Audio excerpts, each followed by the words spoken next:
Hello. How are people? Have we missed me? Probably not. Hello. Hello. Hello. Hello. Oh, gifts, yes. I remember that I can give away 5 more. Shall we give away 5 more? Taste, it was very sad that he didn't get one. And I was happy he didn't get one. If I give away 5 more, will he get one? Shall we check? Sag. Don't say Sag. Will he get one? You're not getting one. You didn't get one. Oh my god, that's so funny. Oh my god. Your money is still my money. What can I say? Hello everyone. How you doing? Is the music okay compared to my voice? I think so, right? Perhaps?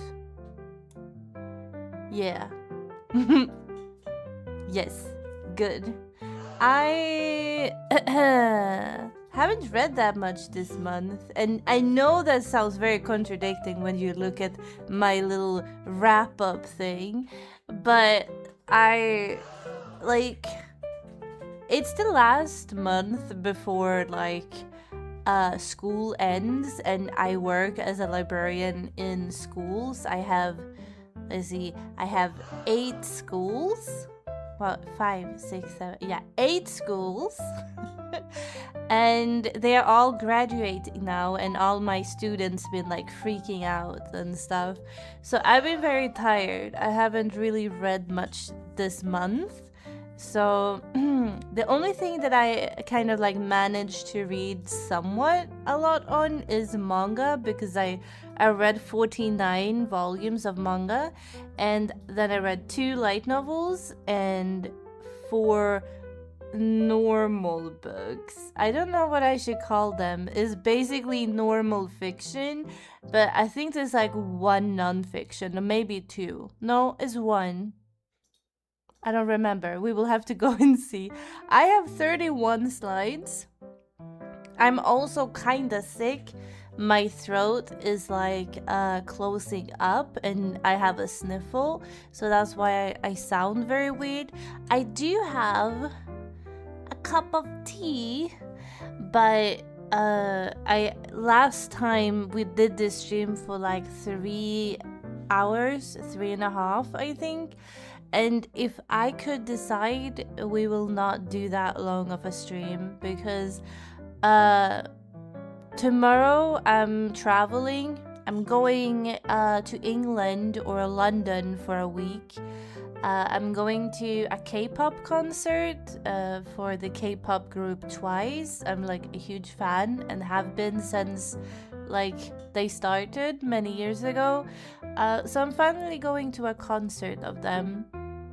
And then I'm going to do a lot of museum visits. I will post some of it, so you guys will see what I get up to. But yeah, it's just been very crazy at work with I have done so much. So I feel I'm finally done with all the classes are done, all the grades blah blah blah, blah are done, graduating is done. And I can finally relax, and it's summer vacation upcoming, and that's when you relax and you start getting sick, because it's probably in your system, but it doesn't bloom until you relax. And yeah, I can feel that. And yeah, I don't want to speak too much today, considering I'm going on a long flight tomorrow. So we will do it as good as possible we can today. How expensive were the tickets? My daughter says it was insane. What did we pay for them? I think it was 300 each. No, probably less. I think it's 300 total. Oh yeah, maybe 300 total. Maybe 150 each. It wasn't that bad, but I think it depends where you want it, because like we got the affordable ones. I know there's like tickets for like, I don't know, 1,800 or something like that. Maybe more, like 2,000 if you want to be like really close to the stage. But like I'm just happy to be in the building and like, you know, somewhat in the arena. So we just took the affordable ones. You know, I think I'm just somewhat old that I just feel like I'm just happy to be there and kind of like in the atmosphere. I don't really have to be like at the front of the stage, if that makes sense. But yeah, I got a forest fruit tea. It's basically different blue fruits that you can find in the forest, like blueberry and beer fruit. I'm looking at Tay, but I don't know the name of it. It's a blue fruit that bears like to eat. I think. Is your work going well? It's going well, but it's been very stressful. But I'm basically done with everything. I just also, because I have like, you know, 8 schools, and one of the schools is in 3 places, so technically like it is 8, but I'm on 11 places plus the public library, so it's technically 12 places I'm at. And they all kind of like wanted me to do like a book talk before graduation, so like all the students had something to be like, you can read this during the summer vacation. And I made like a book bingo, like, you know, you read whatever is a book bingo thing. But I can't be in all the classrooms at the same time on all like 11 schools.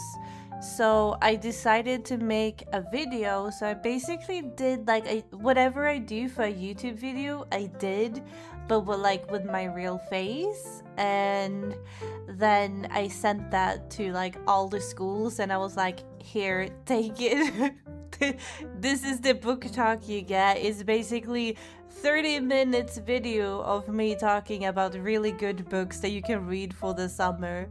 Most of them appreciated it, but like I feel like that's also why I haven't made any videos for my channel, because I've been doing videos on my free time for work. But I also got some time off on Friday this week, so I mean, it balances its way out, but I just haven't felt up to making content when I've been making content for work plus normal work. I don't know if that makes sense, but yeah. This tea is really, really good. But yeah, May wrap up. I am very proud of myself though, because I kind of felt like this month I haven't read anything. So when I saw the statistics, I was really, really proud of myself, because I was like, whoa, you still read that much even though you didn't have time. Because I actually really felt like I never touched a book entire of May. But apparently I did. So that's kind of cool. One of the manga series I did read, because I read an entire manga series of like 13 books from like the first volume to number 13. I read it as an ebook because it's not published as a proper physical book. I think that could have like helped me thinking I didn't read that much, because I read a lot online. And not so much like physical media. at least you overcome it. Yes. And that's something I'm really happy about. I'm also really happy that graduation is now like this upcoming week, which means that I'm not gonna be, you know, at all the 8 schools or 11 schools for until like August, September. So the entire summer vacation, I'm just gonna be at the public library and only work at the public library. And that's extremely chill. Like, I don't know, like, when the other public librarians, then they talk about like, oh, I have so much to do, like my days are, you know, so jammed with whatever. I asked them, okay, what do you have to do today? And they're like, oh, you know, I have like a shift at the information desk between 10 and 1 o'clock, so it's like 3 hours. And I'm like, okay, and that's it? And they're like, yeah, it's so much to do. And then you have me, who have like 8 to 9 classes every day, and every class is like 40 minutes long. And I don't have time to go to lunch. And then I have to like make 4 to 5 bookcases for like the next day, and prepare the next day, and clean the school libraries at that time, even though I don't even have time for lunch or breaks. And like, that's a hectic day. That's a lot to do. So I'm really looking forward to just being at the public library and just like sit behind a desk and answer stupid questions for the entire summer. I have 3 weeks vacation in July, but for June I'm just gonna sit at the desk and not do anything. I'm gonna read. I'm gonna be reading at work. Finally, I can use my reading hours. Let's go. Yeah, it's really nice when when the kids go on summer vacation. I'm finally free for a little bit. Shall we start with the first book? Oh damn! What's happening? I hope you have a forgettable trip.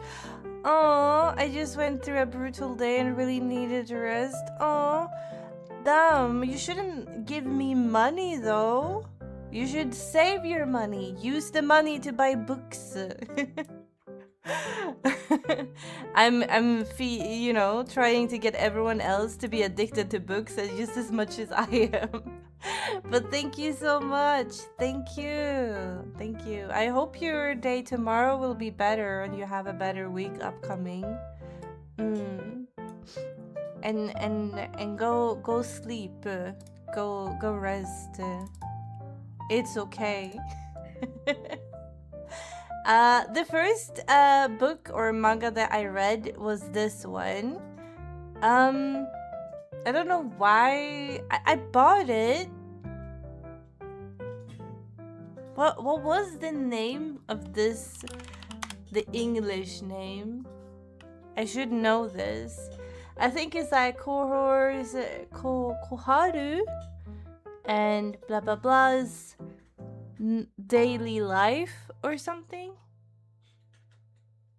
I'm waiting. The thing is thinking. I hate this website because you never.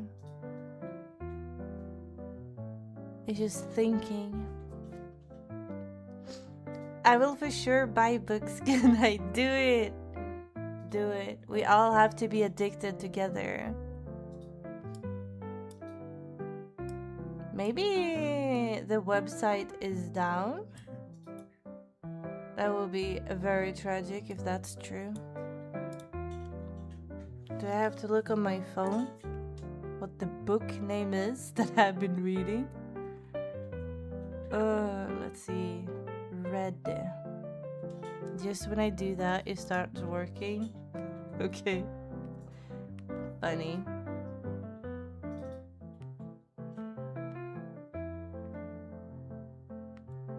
The phone is still much faster though.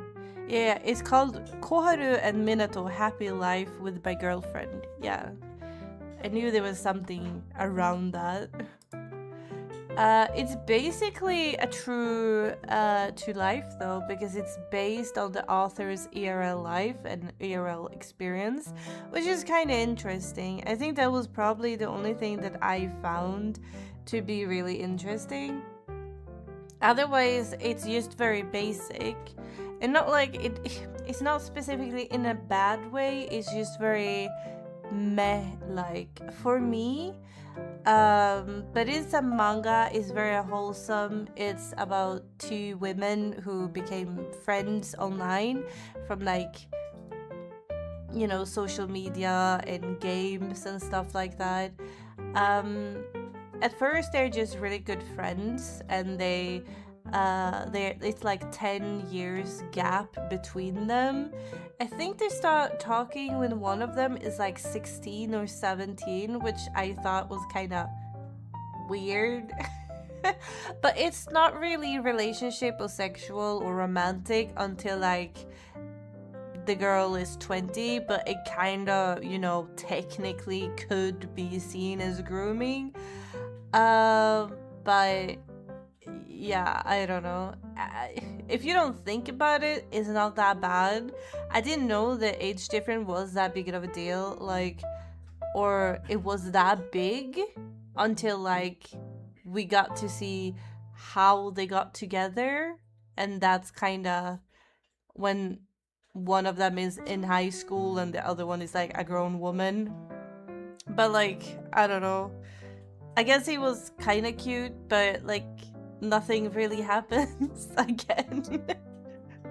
I felt like, you know, everything was just so easy going for them. Like they had no struggles. Usually when you read a book, especially like a book about like Yuri, that's, you know, girl love is not like super accepted everywhere. You know, you could have like bumps and stuff, and I felt like just everything was smooth sailing with this one, which could be nice to read sometimes, but I feel like maybe that's why my rating is kind of low, because I was just like, it was very whatever to me. I will most likely buy number 2 anyway, because I'm a sucker for Yuri love stories.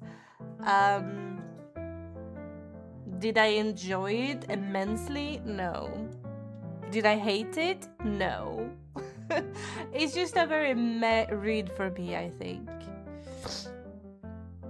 The thing that threw me off the most is the age difference between them. Otherwise, it was fine. Oh yeah, and then I read volume 5 to 8 to I Want to Love You Until Your Dying Day. As I said last month when I read 1 to 4, I truly love this one. I love it a lot. To me, it's starting to become like really heartbreaking. I don't want to give anything out, you know, but it's basically a Yuri dystopian, magical kinda, so not really dystopian. I guess it's more fantasy magic, and using orphans as magical soldiers, so basically child soldiers. And there's an upcoming anime that's coming in August, September maybe. I'm really looking forward to that. But it's a lot of blood, a lot of war, and love. And it's starting to kinda hit you really hard in the feels. Some of them are like you start to care about the characters more now, and yeah, I really like it. If you want a girl love story, but you don't want it to just be a girl love, but you want it to be something else, I do recommend this one. If not to read, you can always like wait for the anime to drop. I saw the trailer and it looked really good, so that's something to truly look forward to. Oh yeah, this is a definitely yes for me. I read volume 1 and 3 and I just fell in love with this one. I've been really into thriller and crime stories, so there's gonna be a lot of thriller and crime this month. I bought this because I thought it looked interesting, and I read the first one, not really expecting much, but then I just like, okay, I need to have the rest, and I bought the rest. And then I looked up what else the author made, and I read everything from her this month because I needed it, I guess. But this is called Roar. It's a revenge story. It's about this girl who she loses her parents at a very young age, and then this mysterious woman turns up and she's like, I'm actually her real mother and she was adopted all along. And she is put into a home where she is abused both physically and mentally. And then there is like a lot of stuff coming up, and you think you know what's going on, but you truly don't have any idea what's going on. And there's so many twists and turns, and you just feel like, the fuck? And I don't want to say too much because that's just gonna ruin everything. I don't know if you guys have read Skip Beat, but this girl who's like, the guy used her, and she was like working and doing everything for her, so she decides that she wants revenge, so she goes into the showbiz to like be better than him, kinda. It kind of gives similar vibes, but it's just 1,000 times darker. Yeah, Skippy, but 1,000 times that's what it is, though, because this girl, she gets like, she's stuck in this house, and the family kind of abuses her and neglects her, and she's not allowed to do anything, like go outside or anything. But then when she tries to like run away from home, she she ends up seeing this director, and he's like, you should be an actor because you're really in tune with your emotions. And she decided she needs to take revenge on everyone who's wronged her, and to do so she has to like come up in the world, so she enters showbiz, but like the motive is just a lot darker. Still waiting for Skippy to end. It's been more than a decade. Yeah. I remember when the first volume of Skip Beat came out, and I was glued to it, and I read it so like, every week and weekly. But then I just kind of dropped interest. I don't remember what volume I dropped it at, but at some point I do want to like restart it, but I haven't yet. Some point though, at some point. One thing to notice with this one, and with all the works that this author have done, you will in fact hate every character ever, even the main character. There's not a single likable character in this, and you hate everyone because everyone is selfish pieces of shits, which is, kind of life, I guess. This have been my absolute favorite read. I just ordered volume 4. It will be here on Wednesday, but then I'm in London, so I'm not gonna be able to see it. But yeah, if you really want a crazy read that has like ups and downs, give this a try. It's really good. And then I decided to like, Shuso Ishimi is one of my favorite manga artists and manga authors. Not everyone might know, but I like him because he makes me uncomfortable. And I like being uncomfortable sometimes. I do enjoy his recent stories a lot, but I decided to both buy and read his more prominent first works, and we will get to them, don't worry, because they're on the list today. They are weird. But this one is one of his newest ones, and I love it. It's uncomfortable just the way I like it. It has abusive parents and a lot of child neglect, just like almost every story he has is. And he has impressive art, and I just love his art style so much. What's interesting about this manga is it's actually a prequel to a Japanese horror movie. They decided to do like a collab, so he got to see the movie, and they will like make a prequel to this, so people could like watch the prequel, and then they could like or read the prequel and then watch the movie. It's called Toxic Daughter Chi-chan. That's basically about this girl who's super neglected and abused by her parents, and she goes a little in the head, and she has some friends, but they are not really friends, and they're very and then stuff happens with scissors. So this is basically her origin story, and then in the movie, it's more like the horror movie about her attacking people. I haven't seen the movie yet. It is on my to-watch list, but I heard it's pretty good. The manga, though, very uncomfortable. I know that a lot of people who read this, they said it felt unfinished, like it ended on like in the middle of something, which makes sense because it's only like a prologue to the actual movie, so it's not supposed to be the entire story. But maybe people just didn't get the memo that it was a prologue book. But I liked it. Just listening while studying. Hi, Oblivia. Hello. I love the sushimi as well. Oh, you do. Flower of Evil and Book of Mari. I love the Mari one. And Blood is on the Track as well.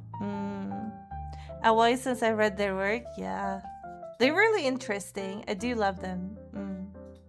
So, yeah, that was my... And then we get into his weirder stuff. So I read this, right? The Avant-Garde Yumeko, also Shuzo Ishimi. I bought it because I decided I want all of his stuff in my collection. This is very, very early Yoshimi, okay? It's basically a coming-of-age comedy about this girl called Yumiko that's super fascinated with dicks. And... she's a PP lover, okay? She's like super into dicks, and she tries her best to like get an opportunity to see dicks, but she's never fortunate enough to see them. And no matter like where she looks and where she's always like, oh, they censored it, or you know, that's not actually how a dick looks like in real life. It is very silly. It's very weird. I can't say I relate. I mean, I do like a good pee-pee, but like maybe not like that, because she's like super into it. But then she realizes that if she becomes like an artist, she can do like nude like portraits, and she goes into like the art club at school, and she's like, yo, I want to do like nude paintings. And the guy is like, okay, you can do that, but we do still pictures now. And she's like, no, I don't want to do a still picture of an apple. I want to paint a naked dude. And she's like, if you don't let me do that, I'm not gonna be part of the club. And he wants more members, so he says okay. And then he takes his clothes off, and she gets to stare at his dick while painting it.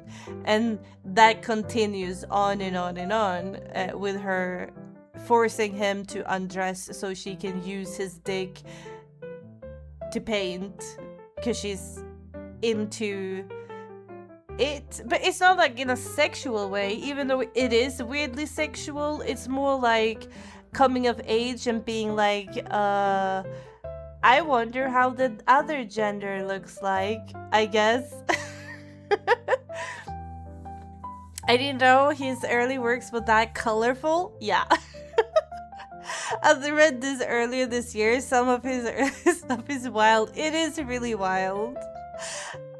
I was gonna say the cover looks like, yeah, there's a lot of stuff going on. My favorite scene in this was probably when like her mom comes into the room and her entire room is just plastered with penis pictures, and her mom doesn't really like react to it. Like if it would have been my mom, she would be like, why do you have so many dicks everywhere? But apparently that was not a weird thing. Or maybe the mom just didn't realize it was dicks because they were avant-garde. I don't know. It was a weird read. I feel like, you know, this is the kind of book that I can't really recommend to anyone. I mean, I could, perhaps, if someone were like, I want to read about dicks, but like, no one ever comes up to me and be like, I want to read a manga about pee-pee, or a girl being obsessed with looking at a pee-pee. You know, it's not really the story someone asks for.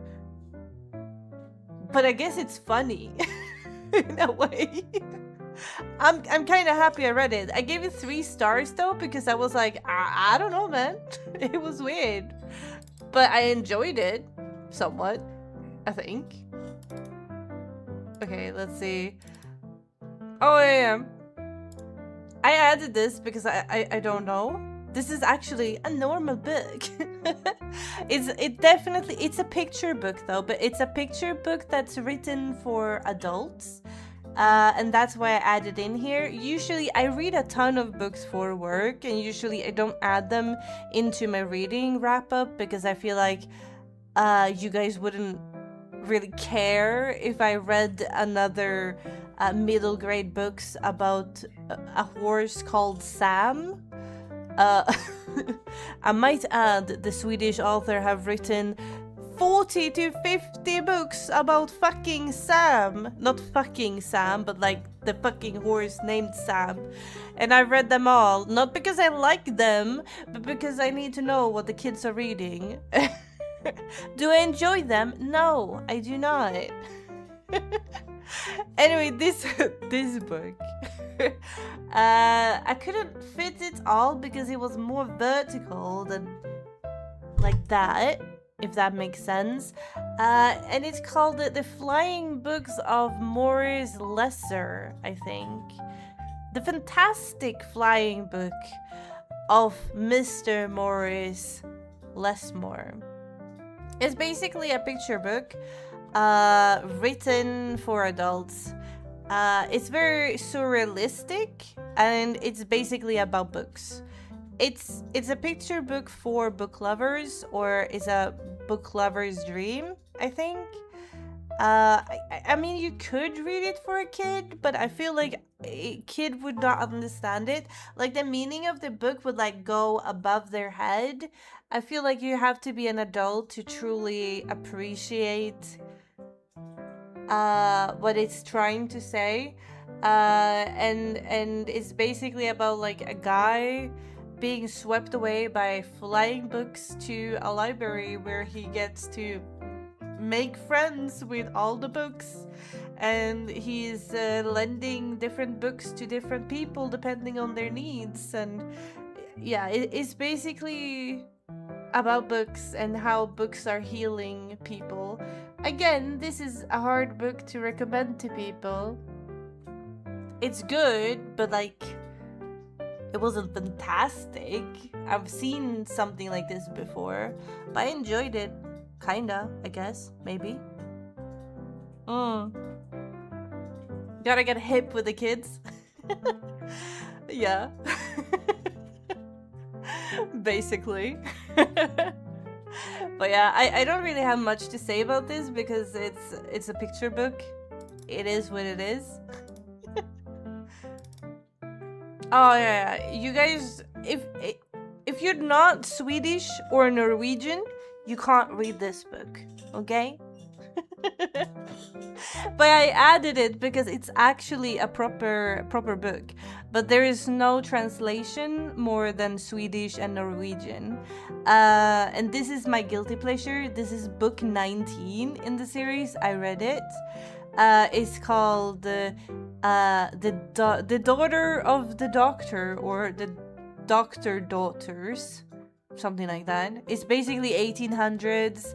It's about two daughters to a doctor. The doctor dies in a horrible disease, and they were kind of rich because he was a doctor, but then they're not rich because he dies, and they're women, and they have nowhere to stand, you know. And they realize that their friends are not their friends because they're horrible.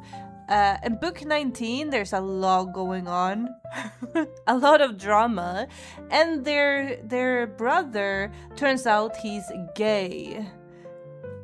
Which is interesting because, like, 1800 historical, a gay guy, you would think that would make it a problem, but no, it's not a problem because he's like, oh, I'm gay, that's cool. Then he goes to one of the sisters' husband, who's a doctor. Yeah, I know, she married a doctor, and not only any doctor, her dad's friend. Anyway, he goes to the doctor, and the doctor go like, yeah, you kinda gay, bro. and then he's like, what do I do? How do I not become gay? And the doctor's like, well, you're gay, so you have to be gay. So better not tell anyone you're gay, otherwise you're going to insanity room for the rest of your life. And he's like, oh, I have to be lonely gay for the rest of my life. I don't know. There was a lot about gayness in this one. But it's my guilty pleasure, okay? Like, if I need something super easy that I don't have to use my brain too much, I pick this one up. There's 28 books in the series, and I own them all in my bookshelf, but I only read 19 so far. So it's basically like, if I need something easy that my brain don't have to, like, use to process the information, I just pick this up. Is it historical, like, correct? No, it's not. Does it sometimes pisses me off? Yes, it does. But yeah. Oh yeah, the brother became gay for his friend in school, law school. He's going to be a law student, and that's when he realized that he was gay, because he was like, teehee, my friend is kind of good looking, even though he smells and he's poor, but like, he kind of fine to look at. And then they were going to a dance, and he was drunk, and he kissed his friend just for the teehees. And he was like, I enjoy this a lot more than when I'm forced to be with the women. And I'm like, forced to be with the women? That's also a way to put it, but I guess, yeah. And that's how we realized he was gay, though. And now, funny enough, they also talk about indecencies in law school, aka you can't be gay because it's against the law to be gay. And he's asking a lot of questions now, so a lot of people is starting to suspect him for being into gay stuff or being gay himself. I don't know, it's a lot of drama. But yeah, I can't really explain the entire series because, like, every book is just What I do love about this series, though, is they always end on a cliffhanger that's extremely, like, cliffhangery, and it's kind of like a drug that you have to know what happens, because it always ends in the middle of, like, almost a sentence that, like, nothing happened the entire book, and then, like, the last 2 pages everything happens. So I feel like they did something good with this one, I guess. I don't know. It's me and the old ladies at the elderly home that reads these, and I'm not even joking.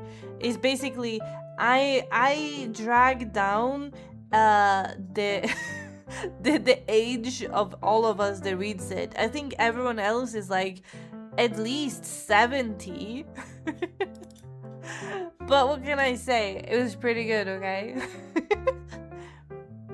I said last month that I was reading this because like I read the manga series, Isabella Bird's Adventure, the manga series with that name, and I wanted to know more about her because she's an actual historical person, and I wanted to know more about her, so I actually started reading and finished reading um, her journal on Japan. And it's about this British woman who goes to Japan and she writes down everything that she can see, basically. The narrator, though, like Isabella herself, is really annoying, and she has this attitude of supremacy.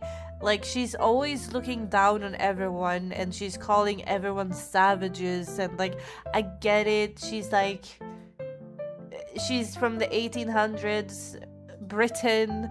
Like, she's just like, that's just how people were, right? It's not like her fault that she's like that, but like it was like not fun reading it, if that makes sense. Like there were some interesting things in it, but like most of this stuff was just like, okay, that's just blatantly racist though. But I guess it was interesting to see it through the eyes of like a British woman, but I feel like everything that she does was to just complain about how savages everyone were and how they didn't know British stuff, which, you know, Japan wouldn't, if I say like they wouldn't back in that day. There's a manga about Elizabeth. Yeah, that's what I said. I read the entire manga last month, and that's why I wanted to read this one, because I read the entire manga.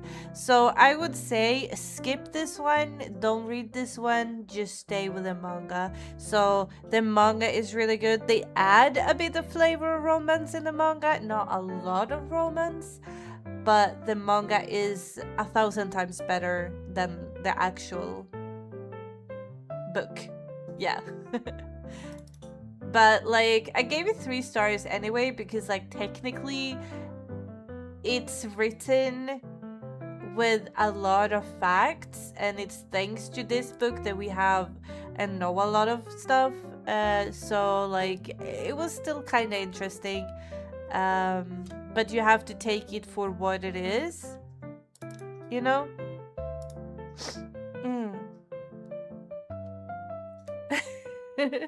Got Japanized beam, yeah. But like in the manga, she was like really like into it, and she was like really happy. In the actual book, when you actually get to know her as a person, she wasn't like that in real life. She was really condescending and basically a bitch. She wasn't like that in the manga. In the manga, she was like super excited and like, oh my god, this is amazing. But that wasn't her actual attitude.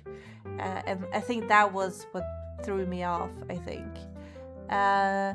I read Gannibal 1 to 3 last month, and then I bought Gannibal Volume 4 this month because it came out, and it's starting to get really intense, and it is a huge yes for me. If you're into cannibalism, really like a lot of dread and horror, this is it. Zombies, maybe. I really like it.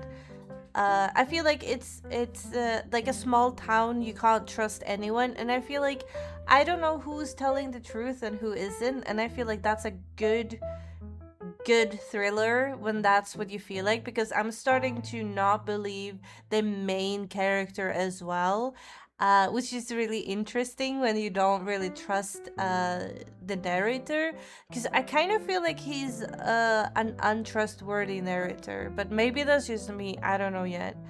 But I like how it's uncomfy, but like in a good way, and like the dread is getting more dread, like it's getting a lot more dreadiness. Is that even a word? I don't think that's a word, but like the dread is getting more and more. Mm. So yes, I'm gonna buy the rest of the books as well. They're not out yet, and I don't know when volume 5 will release, but I'm looking forward to it either way. Yeah. Then I picked up Zoom 100. It's by Haru Asu, who wrote Alice in Borderlands, which I'm a huge fan for. I love Alice in Borderland.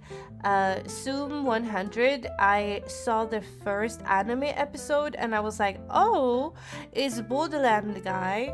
I have to read it. So I bought the first and the second one on, it was on, like eBay. Someone sold it like secondhand. It was really cheap, and it's about this guy who's on a black company, and then one day he's just like, I hate life and I don't want to live anymore. I don't want to work. I hope something happens so I don't have to go to work. And that's when zombies invade the entire world from a virus, and like he sparks life into him again. So it's like working for this black company was worse than trying to survive the zombies, because surviving the zombies is a breeze compared to being in a black company. It's kind of funny, but at the same time it's very deep, and I feel like also kind of does that a lot in his work, and I kind of appreciate that. But it's basically a zombie invasion and a bucket list of 100 things he wants to do before he dies. I do feel like the anime's first episode kind of captivated the manga essence really well. I don't know if you guys have seen it. If you haven't, you should go and watch it because it's really funny. But it's also like when he's in the beginning, when he starts the company, he has like so much hope and there's so much color. Then the more he works for the company, like the less energy he have, and like he hates life and everything. And it gets like more gloomy in the colors, and it goes like to black and white and grayish until the zombies turns out, and it just splashes color into his life again. And I feel like that's a really nice symbolism in the anime that you technically doesn't get in the manga, because the manga is black and white, but you still get that deep understanding of it. So it's a funny yet deep manga, and I do think it's very good. Yeah, I think I saw the anime but dropped it during the season. I read or I saw maybe 3 episodes, and then I decided I wanted to read it instead. So I think I'm gonna read it instead. I love the manga. Sad the anime got issues. Yeah, I heard something about that, but I'm not really well versed in the issues though. But I enjoyed it. I feel like Haru also does really good work on his stuff, you know? And I do enjoy that he made this one a little bit more on the funny side and not as serious, because I feel like Alice in Borderland was really deep, but it was also very serious. But this one is kind of like just as deep, but with a more funny sprinkle on it. And I feel like maybe it's easier to digest for more people. So I liked it. The only thing that I kind of have a problem with is that they're like super thin, these mangas. They're not like your average size mangas, but they cost the fucking same, okay? Like they're half the size of a normal manga, but the price is the same, and that kind of pisses me off. Otherwise, I'm pretty happy with them. That's why it's a 4 out of 5, okay? That's how easy it is to piss me off. Hello, Sarah. Hello. Another Shuzo Ushimi's early work that I read, and this one is a yes for me, even though I only gave it 3 stars, but it was just because it was weird, but it was kind of like good weird. But I feel like this is deeply relatable, but maybe it's just Maybe it's just me. Maybe it's just me who can relate to this. And I understand that, okay? But this is basically about a girl who's a swimmer and she's, becoming part of the age when she starts getting hair growing on her body, under her arms, on her legs, and, other places. And then there's another guy in the swim club who doesn't get any hair and he's squeaky clean. And she's very, envious of him. And he's envious of her because he wants to have hair on his dick or whatever, because that shows him he's a man. And she doesn't because it's really embarrassing and she's a woman. And to me, it's really relatable because I've been a swimmer my entire life. I started swimming when I was 4 or 5 years old. I started competing really, really early. And I 100% remember the first time I had to shave, and I had to shave because of my swimming lessons. And I was deeply ashamed for my hair, and I remember sitting every day being oh, it's growing all the time, and oh, I can't do this swimmer move because I forgot to shave my armpits last night, so I can't do this move today. And if I did have to do that swimmer move, crawl, I would do them incorrectly because I thought that if I did them correctly, people would see the hair under my arms. I don't think people would actually stare, but in your head, that's kind of how you think sometimes. And I read this and it was basically my entire childhood in the entire manga, and I hated every second of it, but I also liked it because it was really relatable. But for example, my mom always be no one will look at your hairy legs, nobody fucking cares. So I went to swimming lessons and then it felt like everyone was just staring at my legs. The same thing happens in this one. People tell her, oh, people don't care, they're not gonna look, but then everyone stares at her legs anyway. And it's just deeply uncomfortable because I feel that's something every swimmer goes through, I think. And it took me years to get away. I'm not saying I'm not shaving, but if I don't have to, I try not to shave that much my legs. Because my entire teen I had to, because of swimming and all the blisters and everything, sometimes it hurts, because you have to do it fast because you don't have that much time on your hand or whatever. Shaving is such a drag. I would just wax them if I can, but waxing fucking hurts. And I don't know. But this anyway, this one has a place in my heart I didn't know it was gonna have. I gave it 3 stars because it makes me deeply uncomfortable when I read it. Not uncomfortable that it was just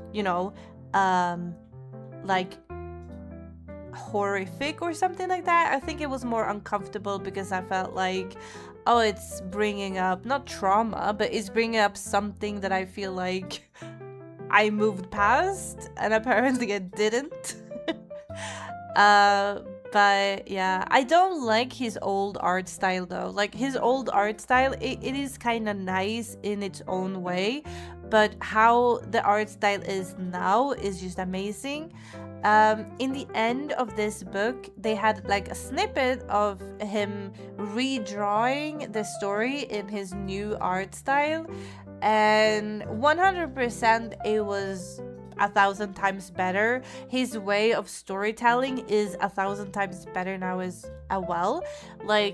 Back in the day, he had more dialogue. Now it's more art and more understanding of the art and expressions in people's faces, and he doesn't really rely on dialogue now as much. But yeah, it's also weirdly sexual, like, you know, when they shave, because the guy, she's like, help me not have hair on my legs, and the guy who's squeaky clean that doesn't have hair, he starts shaving her, and she moans and does weird things when he shave her legs. That's just weird. But like I don't know what to say. It's yeah. That was like also a weird thing, you know, because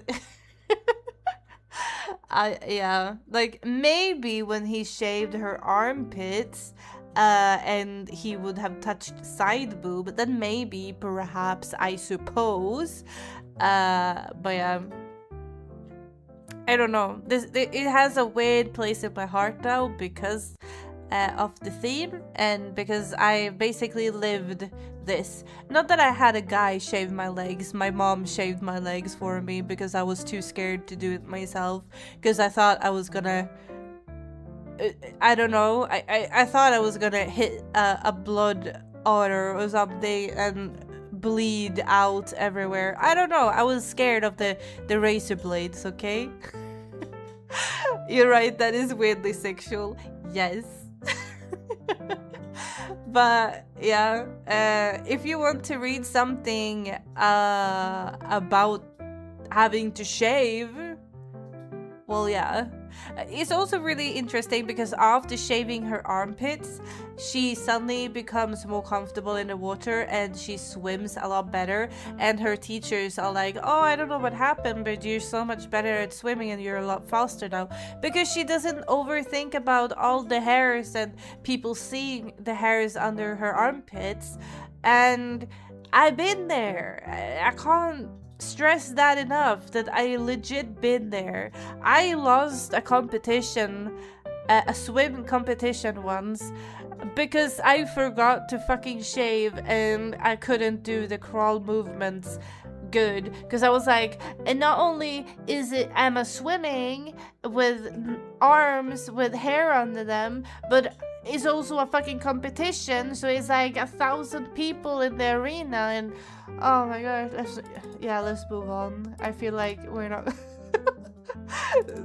maybe there is trauma in there somewhere. But yeah. Oh yeah, I read volume 3 of the 12 Kingdoms. For guys who doesn't know, this is basically the first light novel I read. And I read it when I was like 15, I think, 14 or 15, so it's many years now because I'm 33 now. But they started reprinting them, and I'm really happy about that. So because of the reprinting, I'm rereading them, and this is basically the best fantasy there is out there. If you want a really, really fucking good fantasy that doesn't, you know, have so much romance to it, do this. There is an anime. I tried to rewatch the anime and I hated it. So I don't know. It was better before. When I was younger, I liked the anime, but now I can't watch it. Also because the anime doesn't fully follow the story. It kind of follows the story, but it also adds a lot of new stuff into it that's not necessary. Anyway, to me this is just nostalgia because like it's a reread, obviously. But it's a really good fantasy light novel. I dislike the third volume since it follows a different set of characters. Yeah, that's when I was younger, when I was like 15, 16, I read the third volume. I was like, why are we reading about these fucking characters? And I hate them, and I liked Yuko and blah, blah, blah. I was the same, okay? But now that I reread it, firstly, I knew it was gonna be about different characters because I already read it. But like, I also feel like I kinda enjoyed it a lot more now. I like that I wrote my rating 5 out of 5 and it's only 2 stars. I messed that one up, but it's 5 stars, okay? But I feel like this one is basically about, like, you know, the guy who was going to be born and be this beautiful beast who decides a king for the kingdom, but then he's goes off to Japan and lives along in Japan, and he feels in Japan that he doesn't belong there, and then he's brought back to the 12 kingdoms, and then he feels like he doesn't belong there either, because now he's kind of more human because of the Japanization, I guess, and he starts to feel like he doesn't belong there, he doesn't belong here, he doesn't feel like maybe they brought the wrong person back. And the entire book is just basically about him having anxiety and panic attacks about, am I a fraud, and what if I'm not feeling whatever it is I'm supposed to be feeling. And he feels like he has to pick a leader and a king or a queen as fast as possible to like show that I'm not a fraud. But I don't know, I feel like it speaks to me a lot more now. Maybe because I'm older and I've been through anxiety-driven things myself.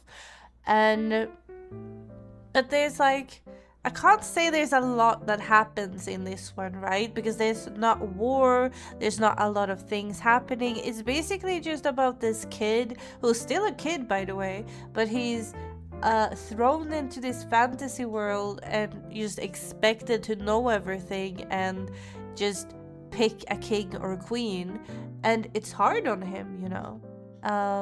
But yeah, I liked it. It's actually one of my favorites now because of that. But I feel it's just, again, it's about what you can relate to. But yeah, I enjoyed it. I remember reading the French translation up to volume 14 or something. Yeah, I did that too. Still waiting to know what happens to the master of the black-haired unicorn.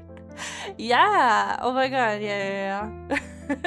It's gonna be nice though when they all come out in proper translations. But because of the new publication of these new translations, the old ones are a lot cheaper. Before they were like going for $100 to $300 or something per book, but now they're not, and I'm really excited because I now own the first and the second in pristine editions. They are basically new, but they're not new. They are a second hand, but like they kind of look unread, and it just makes me really happy. I got them for like $50 each, and that's a good find, okay? But the 12 Kingdoms are basically what got me into light novels in the first place.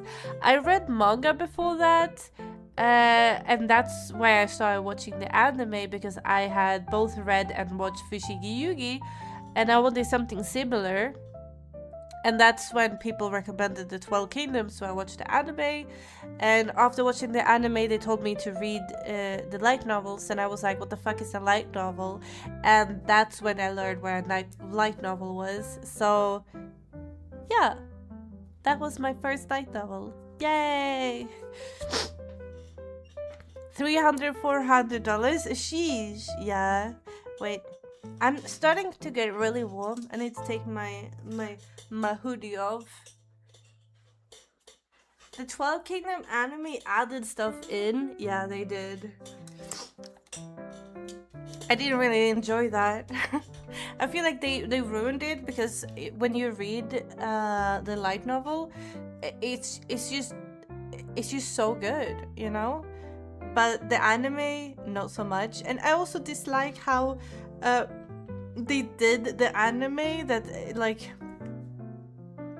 like this story from the third one, instead of like showing it and animating it, they basically told the story to Yuko instead, like, you know, a story, instead of just being like doing what the books are doing and be like, okay, now we do a time jump, you know, or whatever. I don't know.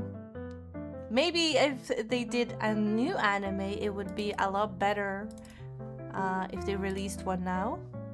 I don't think we will get one though, but you could always hope. Then I was recommended this because I said that I was going to go to a bookstore, and I was like, you guys can recommend a book and I will buy that book no matter what book it is. And I was recommended this one. It's Otaku X Gal. And it's basically about a nerdy kid who sits behind a gal girl, and they become friends unexpectedly.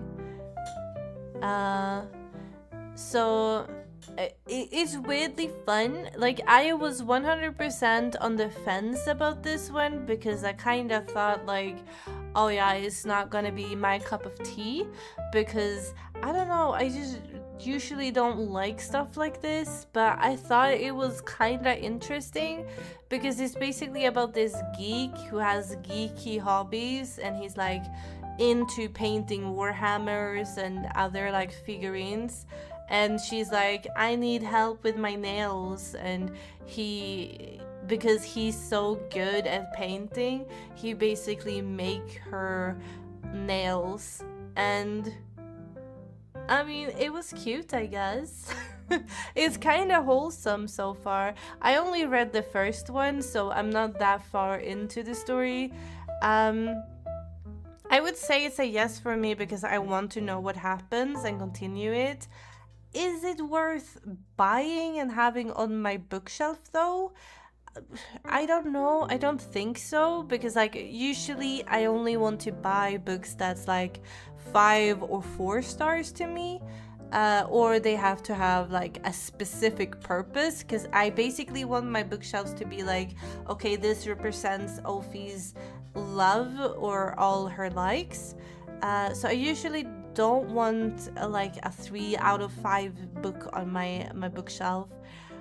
I'm really torn with this one. I haven't decided yet. I feel like it's interesting with like hobby jumping, and with that I mean like she has her gal stuff and he has his geek stuff, and then basically to help her he does stuff with like his hobbies, and to help him she helps him with her gal stuff. So it's basically, you know, they complete each other with their hobbies, which is kind of fun.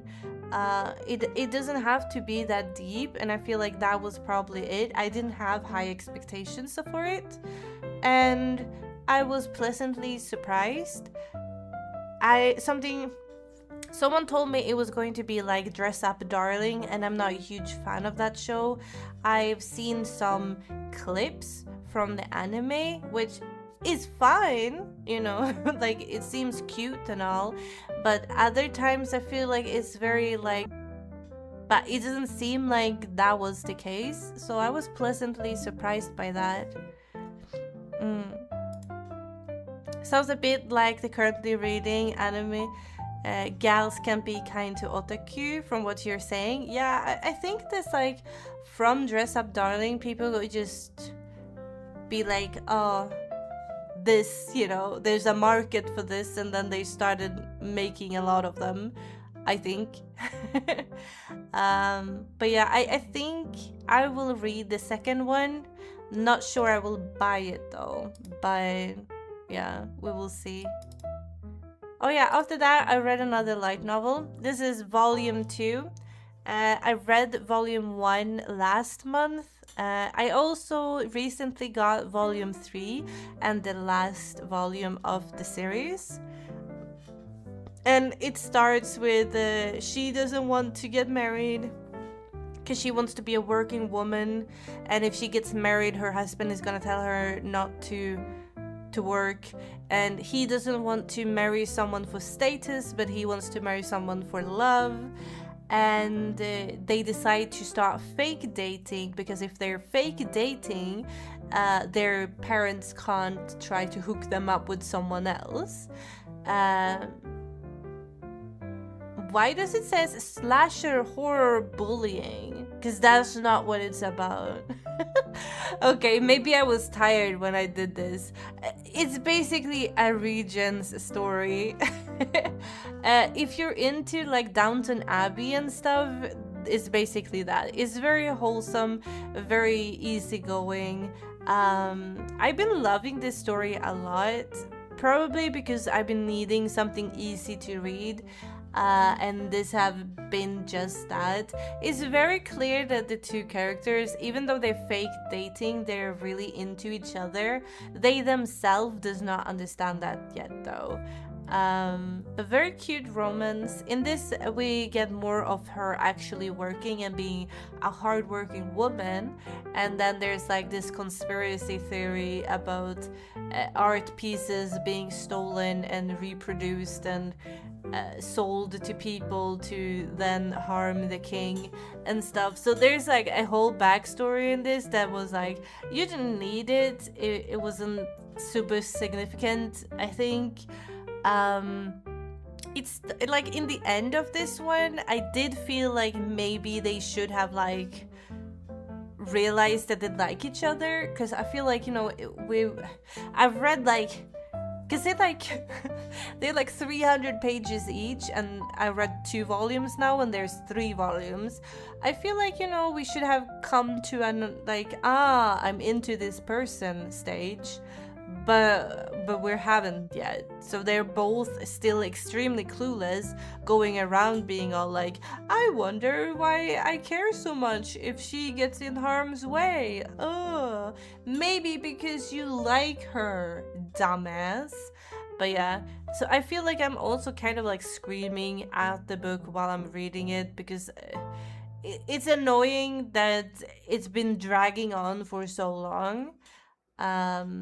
But otherwise, I've been enjoying it. It's very like typical Regent's romance. Nothing really special about it. Oh yeah, I started reading Sketchy. This was not on my radar at all. And I say maybe, like I gave it 4 out of 5 star, but I gave it a maybe because I feel like it's a hard suggestion to people. It's not like, you know, I wouldn't put this in the hands of just anyone, because I feel like this is a hard sell. But it's basically about this woman who turns 30, and she has an older boyfriend who doesn't want to have kids or get married. So she's kind of stuck in that like relationship that, you know, he wants to have it how it is when he lives with his family and she lives with her family, and they only see each other here and there when it's suitable for him. And then she's kind of stuck at her work, working for something she doesn't really like. She kind of like has a middle life crisis, but at 30.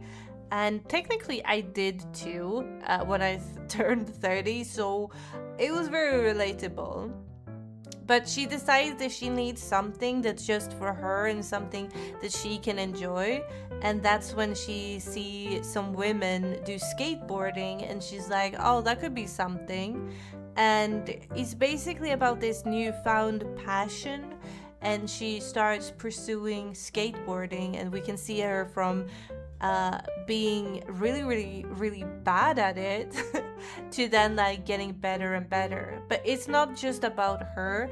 There's like so many women in this book, and they kind of all based on real skateboard girls around the world, and different things that they have to go through to, you know, be skateboarding, both like the rules for skateboarding in Japan and where you can do it, but also like people looking down on you if you're a woman doing it, because like it's a guy thing, and it's not only like the sport of skateboarding, but also the lifestyle of being a skater, and like the fashion around skateboarding. Like there's a lot of people and their side stories to this.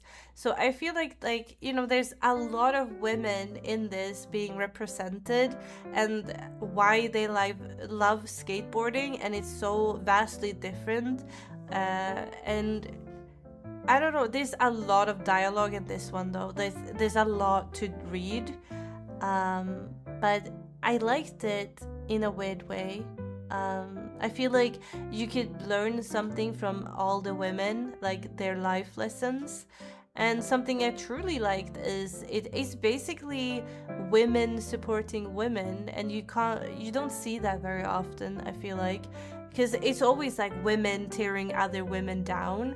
But in this one, because there's so few skateboarding girls in Japan, they're all trying to like, let's go to do this together, and they're helping each other, and it's kind of like a newfound family, or so I enjoyed this. I have the entirely rest of the series at home. I just haven't read it yet because there's so much text to it. So I feel like I haven't been in the right mindset yet to read it, but as soon as I get some more time, I will definitely pick it up again. So that's why I say maybe. It's a yes for me, but I think it's a maybe for others.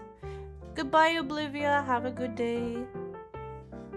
Yeah, but it's definitely a good story, and even if you don't know anything about skateboarding, you will learn a shit ton about skateboarding. Like, I've learned so much because they explain everything in detail.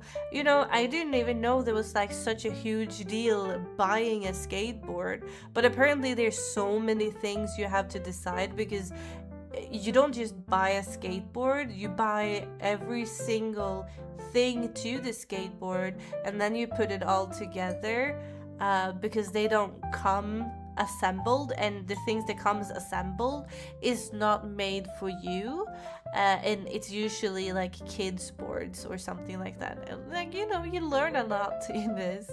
I bought it on a book sale. They were basically $3 each, and I liked the colors from the cover of it, so I was like, yeah, that's for me, I guess. But yeah, it was pretty good. I liked it. My fiance decided to pick a manga for me in the store. He decided to pick this one, Breakfast with My Two-Tailed Cat. And this is super cute. I gave it 3 stars and said it's a maybe because I feel like it's extremely repetitive, okay?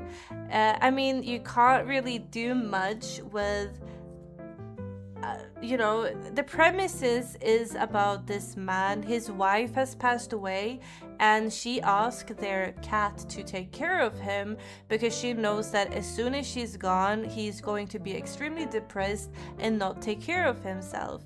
So when the wife dies, the cat turns into this two-tailed cat god, and he's there to comfort the husband and help him eat, because when she dies, he stops eating and he doesn't take care of himself. But now that he has the cat, he has to like make food for the cat but also himself. So it's basically about healing process from losing a loved one.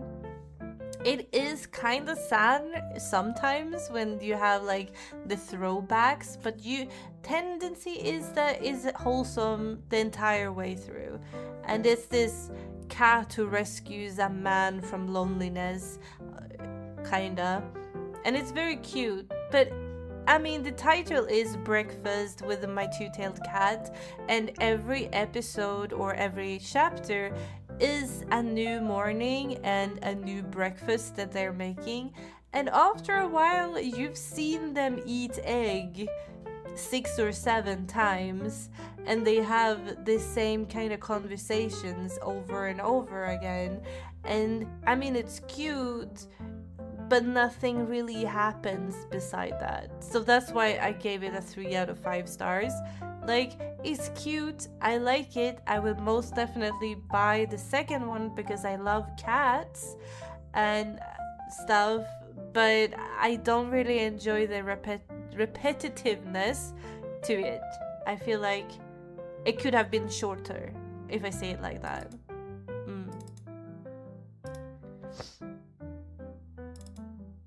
Oh yeah, another Ushimi Ushimi story. This one is also one of his really early works. I enjoyed this a lot, but it's again a maybe for me because it's hard to put this in hands on people if they don't ask for specific things, I guess. But it's an erotic horror comedy. It's about this guy who, when he was like a kid, maybe like 6 or 7, I don't know, 6, 7, okay, sorry. When he was like 6 or 7 years old, he got traumatized by his cousin because she had really big boobs, and she would like run after him and suffocate him with the boobs, and she would be like, oh, don't let you know, the women get to you, and we're succubuses, all women are succubuses, and we try to drain your life, haha. And he gets sexually traumatized by this, and he hates boobs. And because of that, he can't have a proper relationship. And one day his friend is like, let's go to this massage parlor called Devil's Ecstasy, and they go there, and there's like me so much, so he decides to go to the massage room with her, and he tells her that she has really pretty boobs, and he never liked boobs before, and no one had said that her small boobs are pretty before. So she gets happy, and she says, you have to run away from here because we're succubuses here, and we drink your life come, and you will shrivel up and die, basically. And he laughs, and he goes there from there, and then his friend shrivel ups and dies because he got a blowjob from a succubus there, with taking his cum. And yeah, it's basically about this guy then trying to take down this massage parlor of succubuses, but no one believes him. And yeah. I like this one. Like, in a weird way, it's stupid, but it's fun. It has a lot of boobs though. But it was like charming in a way. I don't know. I feel like I like it. And I also like that it's very, I was gonna say body positive, but it's not really body positive, is it?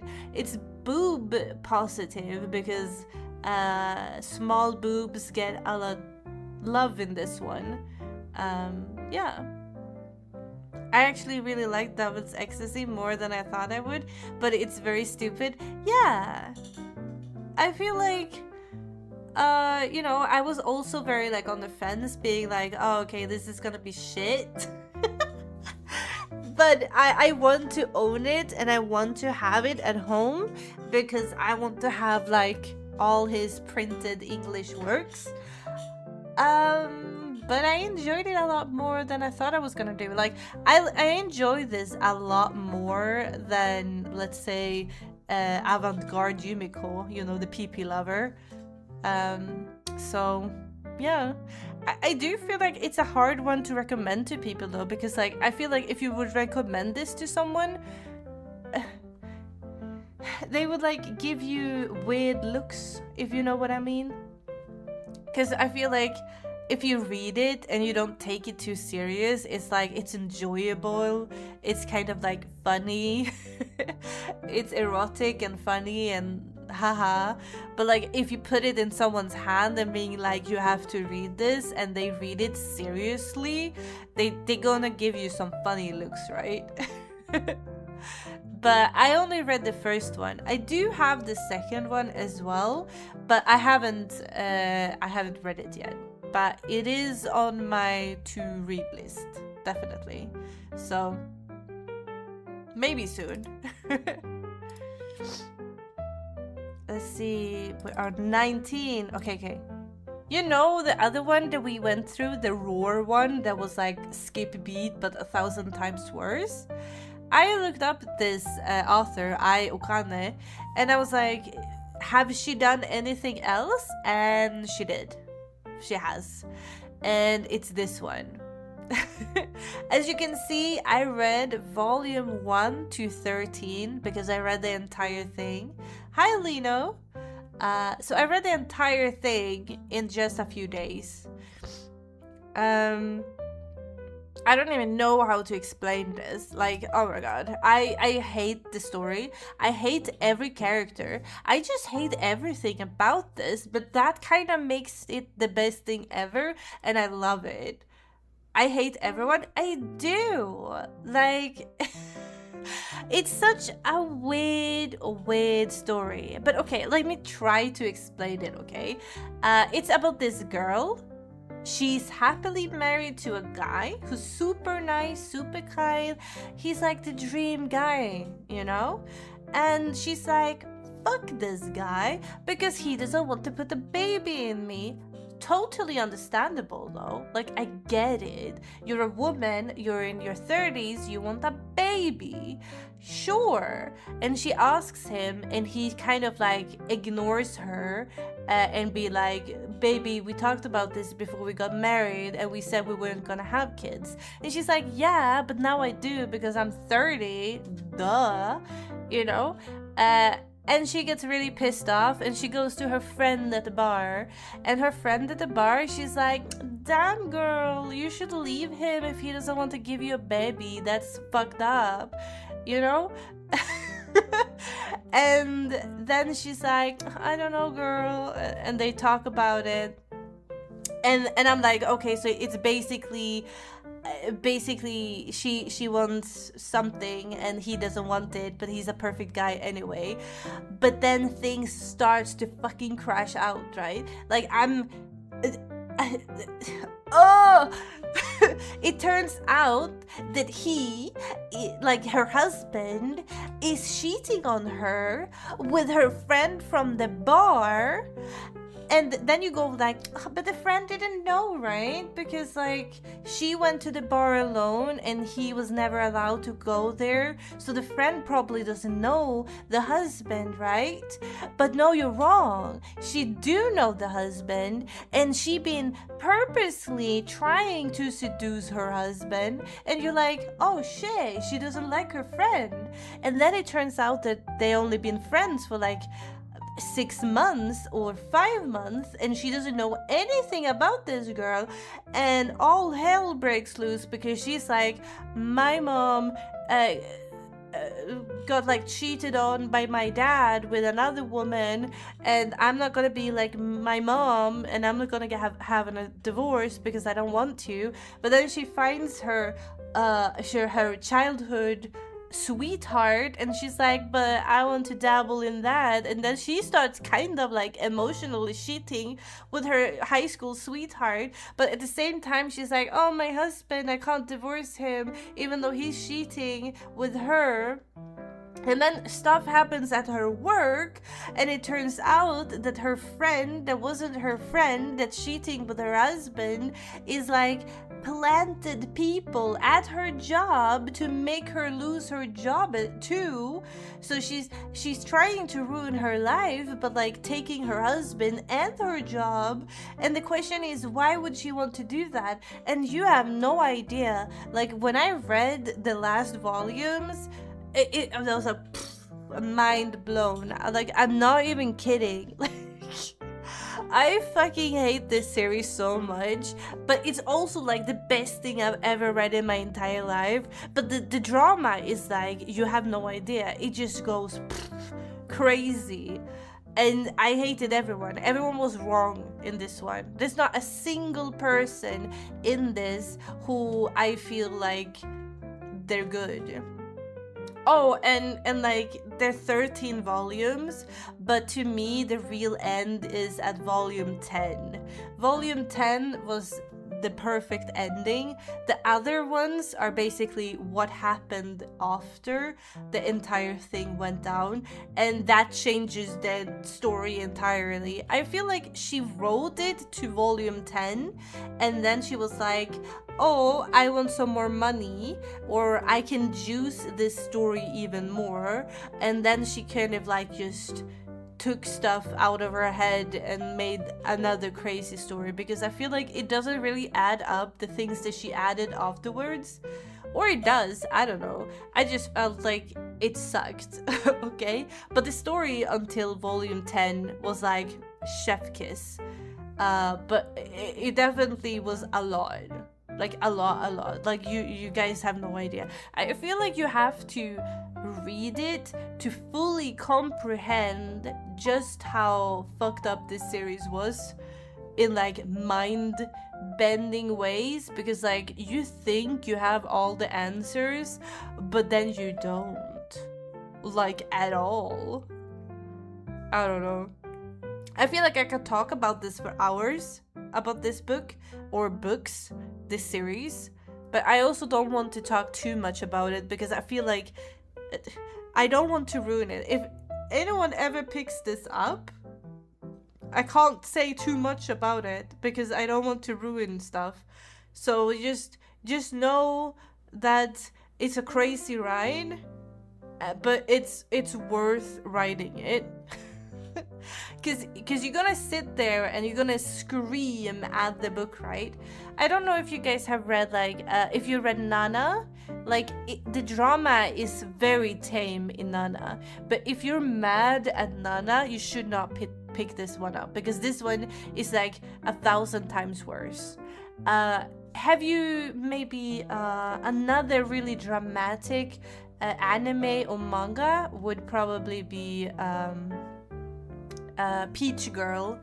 If you read Peach Girl, that's just rage bait. The entire show is rage bait, and this is the same. I feel like she watched Peach Girl back in the day and she was like, I can make it 10 times worse actually, because I feel like this is just rage bait.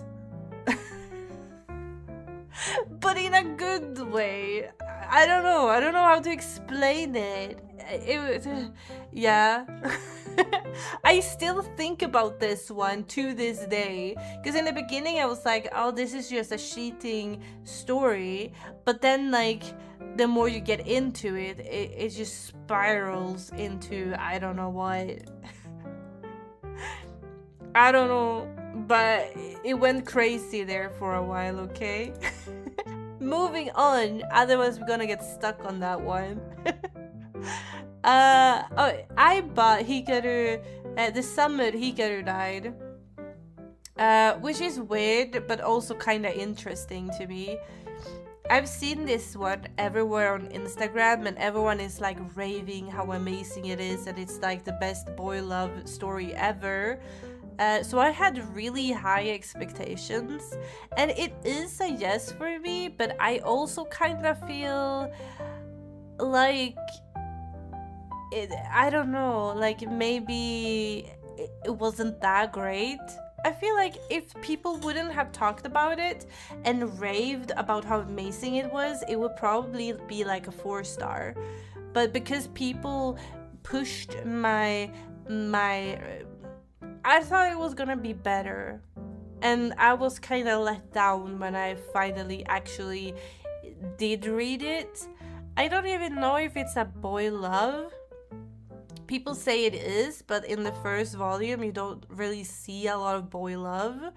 But it's about this guy who realizes that his friend Hikaru went out in the woods or mountains one summer, and then he came back, but he was completely different, but also not.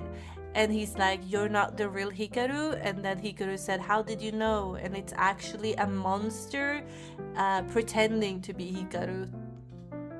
And it kind of gives the vibes that he's falling in love with this monster, but I don't know if it's like bromance or homoerotic yet. Like I don't really know if it is a boy love, but maybe I just need to keep reading it. I think it's like 7 volumes in total, but it's a weird one for me. I feel like I can't put my finger on what it is, but everyone who was raving on it and they were like, oh, it's so amazing, it was the best thing I ever read, I don't feel like I agree with that one though. Like it was pretty good and kind of interesting, but like I have more question marks than anything. But maybe the series as a whole is good, and maybe the first volume is just like, you know, like a prologue. It's there to tease you for what will come. It does have some, not horror stuff, but it has some body horror to it, and it also has some monsters to it, which is kind of cool. But it wasn't anything I went, oh my god, I have to continue reading this. It was just like, I will read it when I find time somewhere later on in my life, I think. That's how I felt about the anime. Everyone was praising it and I just couldn't get anything out of it. Yeah. I didn't even know there was an anime. I just knew everyone was talking about this book. I also saw that they made a light novel, and first I was gonna buy the light novel, but then I read that the light novel is based on the manga, so it's not the other way around. And I feel like usually when that is the case, the light novel usually sucks, in my opinion, because I feel like usually you can tell that they just wrote the manga but with more words, because you don't get more out of it. There's like no deeper stuff to it. It's just like, okay, so this is that scene and then that scene, and you know, then I just feel like it's unnecessary to do so. But I'm assuming because everyone was loving this online and everyone was raving about it, that they felt like they could make more money out of it. I don't know. I don't know. It's a 3 for me. It's a maybe for me. Yes, perhaps. Always go to the source. That's usually the best. I agree. Yeah. It's a hard one because like it's interesting, but it's not interesting enough to be like, because you know, some books that you read and you read them and you go like, oh shit, this was really good, I have to order the second volume straight away because I have to continue reading it. I didn't feel that with this. I felt like, okay, that was interesting. Maybe if I see the second volume on like a sale, maybe I will buy it. That's kind of the vibe. It's very lukewarm for me, if that makes sense. I was not a huge lover of it, but I mean, I definitely see why people would like it, but like, I don't know. Oh yeah, this is an interesting one.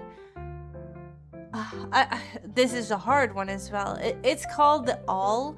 It's a manhwa about worker unions. I bought this on a sale. I bought the first one and the second one, and I only read the first one because there's so much information in this one. It's very good, but I felt like it was taxing to read it. I also feel like you need to have some adulting in your brain to understand it. So I feel like I wouldn't recommend this to like teenagers or younger people because this is basically a book for adults. It's about ordinary folks struggling and the way they're being treated in Korean supermarkets as workers, and how Korean management tries to not pay certain stuff like paychecks that they should have, or how they try to force people to quit their jobs, and how they stop giving them meaningful stuff to do so that they quit their jobs. And I mean, there's a lot about how it is to be an ordinary person having an ordinary job in Korea, basically, and how worker unions is a thing, but is apparently not a thing that people want to use because like they're afraid of using the union. It's very different from in Sweden, because like you can work without a union, but it is extremely uncommon for a Swede to work without being part of a union. But in Korea, it's basically the other way around, that you don't want to be part of a union because you don't want the management to think that you're like a troubled person, like, you know, oh, I still want to have my job. They can technically not fire me if I'm part of a union, but I also kind of want to be with good foots with my management. And we follow two people in this one. There is a union worker who basically go from place to place to help different workers like with their problems at their workplaces. And there's a second person who's a manager at a supermarket, and his bosses told him that like you have to start firing people, but you can't fire them. So you have to mistreat them so badly that they quit on their own. And he kind of don't want to do that because he's a man of principles. So he tries to get his workers to become part of the union so that they can fight him or the management that's not okay, but they don't want to join the union. So he, as a manager, joins the union, and all hell breaks loose, basically. It's very interesting. There's a lot of laws, and it's not a very easy read. I felt like I had to use my brain a lot reading this, but it was very interesting. I bought it on a sale for, I don't know, $3-4 or something. I felt like it was interesting enough to pick up, and I enjoy reading it. I just feel like I need brain power to finish it. So if you want to read something about how it is to be an adult, this is a good book, but it's very taxing. Oh yeah, last month I decided that I read the first Kingdom book, and I decided that I enjoyed it a lot, and I wanted to start collecting them in my physical collection. So I bought a volume 2 and 5, and I read them, and I love them.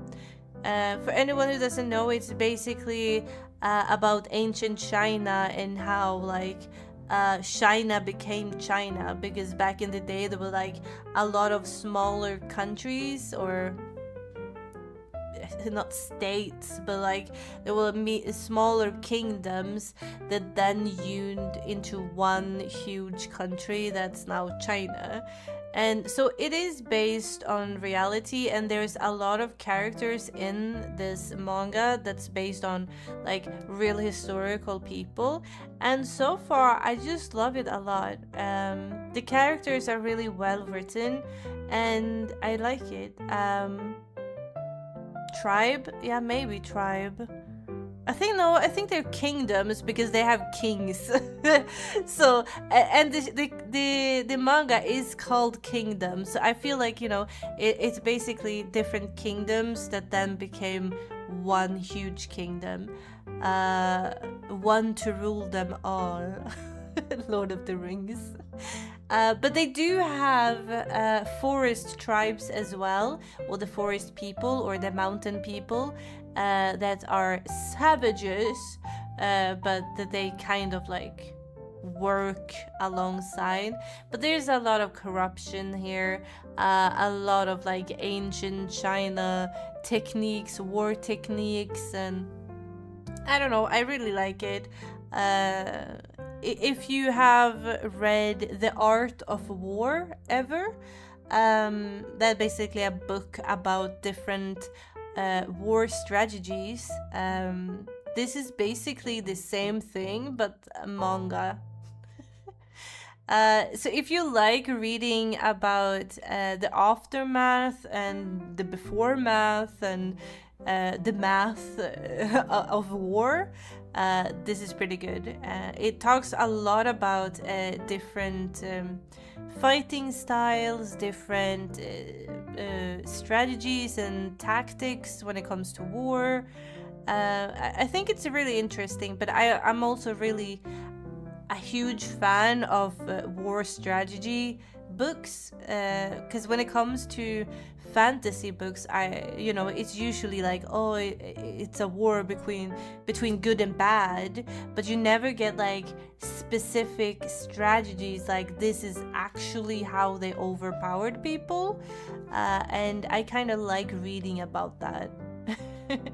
This is also very character driven, even though like it's based on true, like all the wars in this series is based on actual wars that happened, and like people are speculating because like there's not really any documentation on how the war kind of went about. It's more like the statistics, like we know like this kingdom went up against this kingdom and they had this many soldiers and they had this many soldiers, and the aftermath was that this people won even though they had this many people.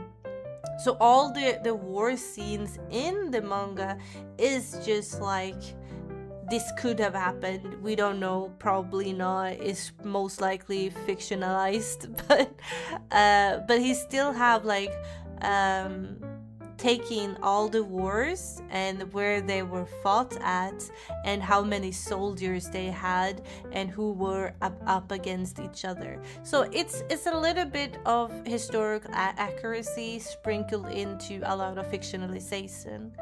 Yeah. Yeah, if you like The Art of War, I feel like you would probably like this one. Yeah, I'm not a huge fan of like long series, and this series right now have like 70 volumes, but the artist himself say that it will be 103. So I was very hesitant to reading them all because I'm not a huge fan of long series. After a while I usually drop them because like they're too long.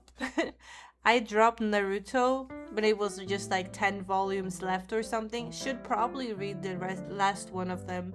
One Piece I never got into because it's too long. Everyone is always like, oh, just watch 200 episodes and then it starts becoming good.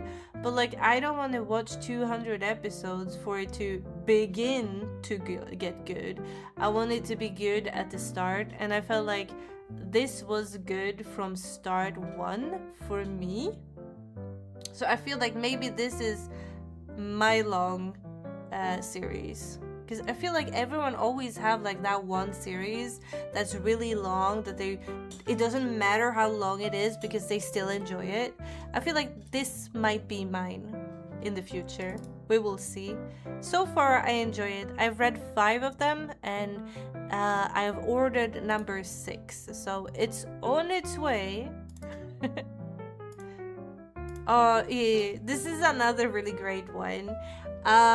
It's the only manga that I found that is actually about hockey.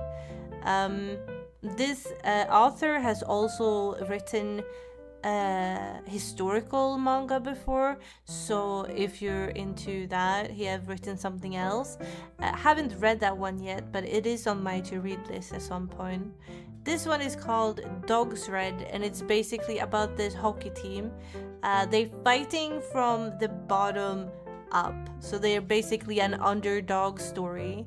If you don't know anything about hockey, it doesn't matter because they explain everything and all the rules in hockey. So even a noob can can follow this. And I love hockey and I know a lot about hockey, so I can say it's extremely realistic. But it's kind of have a sprinkle of silliness to it because there is one thing that makes it different, and it's about a kid who was he was a figure skater, and he had a tantrum after his mom died, and he was banned from figure skating from all eternity, but he kind of misses being on the ice, and then he starts with ice hockey or hockey, and he's a really, really good skater, but he's really, really bad with a hockey stick and everything else that comes with it. So technically he's really good at like skating, but he's kind of like exploring this new passion, a new hobby, almost like he's like a new person to hockey, which he is, but like he's a noob together with us, so we're learning all the rules together. There's a shit ton of bromance in this story as well, because like, you know, a good hockey team is a very close hockey team. So if you're into bromance and guys, you know, liking guys, not gay, but like guys supporting each other and being there for each other and like team spirit, this is pretty good. It's very realistic and silly. It is silly at times, especially with a figure skater, because like sometimes he does figure skating moves that's, you know, not possible on a hockey rink. Like, not that it's impossible to do the stuff, but like some stuff he does, he brings his skate pretty high up, and you're not allowed to have your skates this high up because you can slit someone's throat. So like of course you can do it, but you should have a penalty if you do it, and he doesn't get a penalty for it. He also do another different kind of movement sometimes, because he's like, oh, I'm a pretty ballerina, look how pretty I am. You can do them, but they're not very efficient to do them. Seems like you're very sporty from what you read. Swimming, skateboarding, and hockey. Yeah, maybe. Maybe. I have never thought about it, but I do enjoy sporty stuff as well. Fun to read about. But yeah, I really enjoy this one, especially because there's not much hockey manga out there.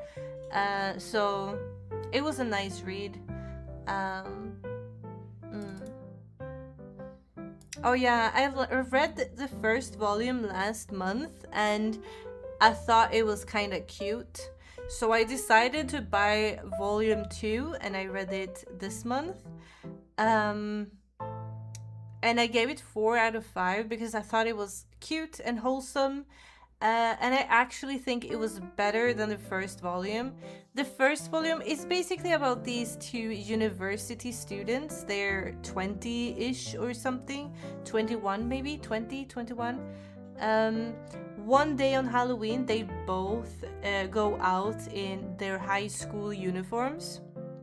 And they see each other and they feel like, oh, I want to relive my high school days and go on a high school date. So they ask each other, like, you want to go on a date with me? And so they go on a date, and then later find out they're actually both university students and going to the same university. But then they start like going on dates, like fake dating, because they felt like in high school they were studying so much, they have FOMO because they missed out on high school dating and high school fun with a partner. So they kind of like fake dating to experience high school dates. So they put on their high school uniforms and go on dates, basically. I thought it was weird, but cute. In this one, they actually don't put on their high school uniforms, but they're hanging out like adults they are and going on normal dates. And she realizes that she likes him, and she's like, should I tell him? And then she gets drunk and she tells him, and he's like, damn, I like you too, but she doesn't remember it, so he pretends like it never happened. And then she decides that I'm going to go for it, and so she does when she's not drunk, and she kind of tells him that she likes him. So it kind of starts as a weird fake dating friendship, but then goes into lovers very quickly though. I just felt like it was a lot better than the first one, and I think it's because we're skipping the weird we're dressing up as high schoolers thing, I think. I'm not sure, but I feel like the second book was a lot better. I have a good news. I got a new American Bully puppy. It's 12 weeks old and it's a girl. Oh, that's so cute. I don't know anything about dogs though. I'm not a dog person. I'm a cat person. But I'm happy for you. Yay, dog. It's always fun to get a new pet. Yes. Oh yeah. And I told you in the beginning that I read a lot of thrillers and crime books this month. This is one of them, and it was crazy. I'm a huge fan of the occult and cults overall. There's a specific cult in Sweden that I've been really interested in, that I read almost any information I can find, I read about it.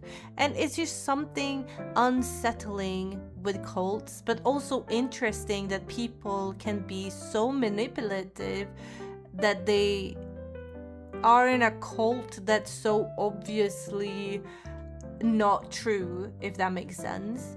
And in this one we follow, it's called Smiley, and we follow a journalist who trying to find a really good scoop.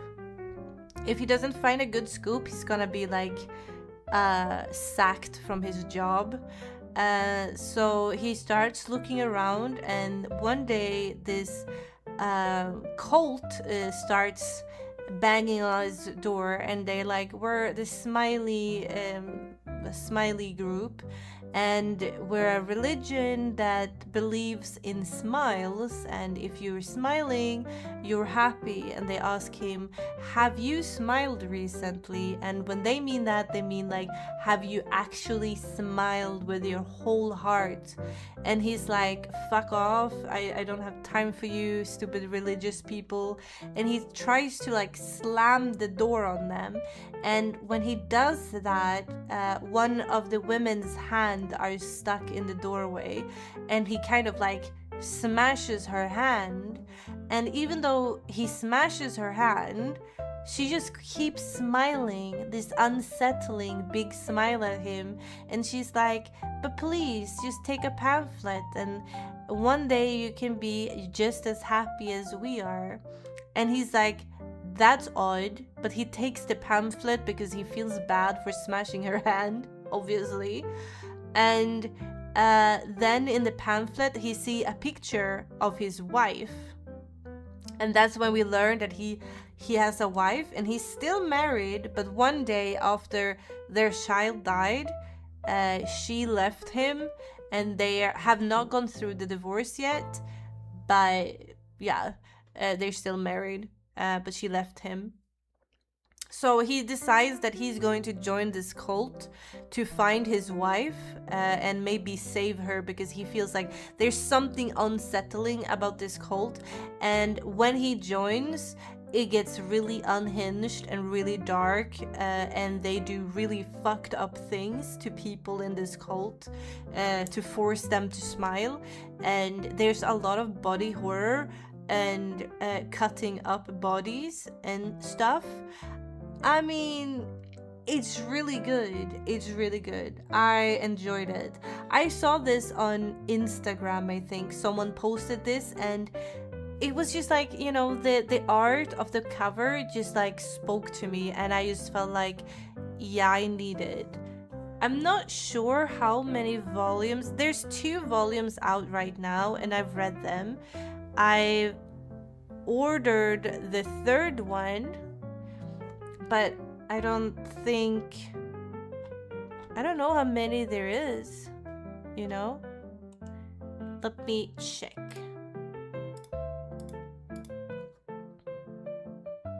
Okay, in total, there is 11. There's 11 of them. So if you're into cults and stuff like that, you should definitely give it a read. I thought it was unsettling, but also really good. But yeah. But you know, I am really into weird stuff like this. This is my kind of favorite kind of stories. Oh yeah, then I decided to pick something cute up, because after reading that, I was really like, I had a hard time sleeping after reading Smiley 1 and 2.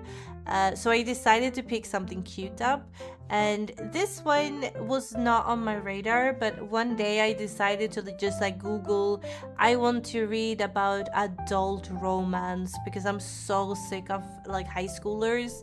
You know, I'm 33 myself. I want to read proper adult stories that's not erotica or edgy. I just want normal, cute, wholesome story. And that's when I heard about this one. I think it's like 10 volumes as well, or something like that.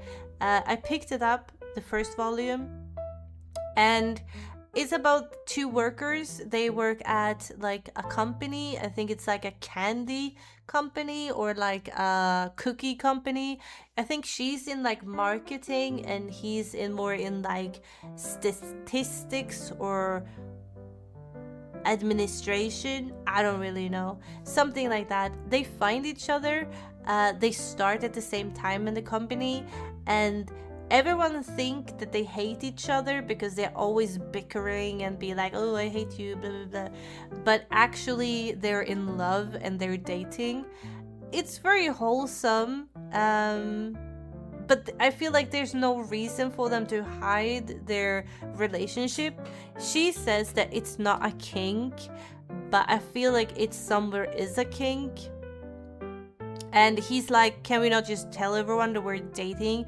Why do we have to like be mean to each other at work? And she's like, no, they can't know, because if they know, it's gonna be weird. So they're not telling anyone, but a lot of people start noticing.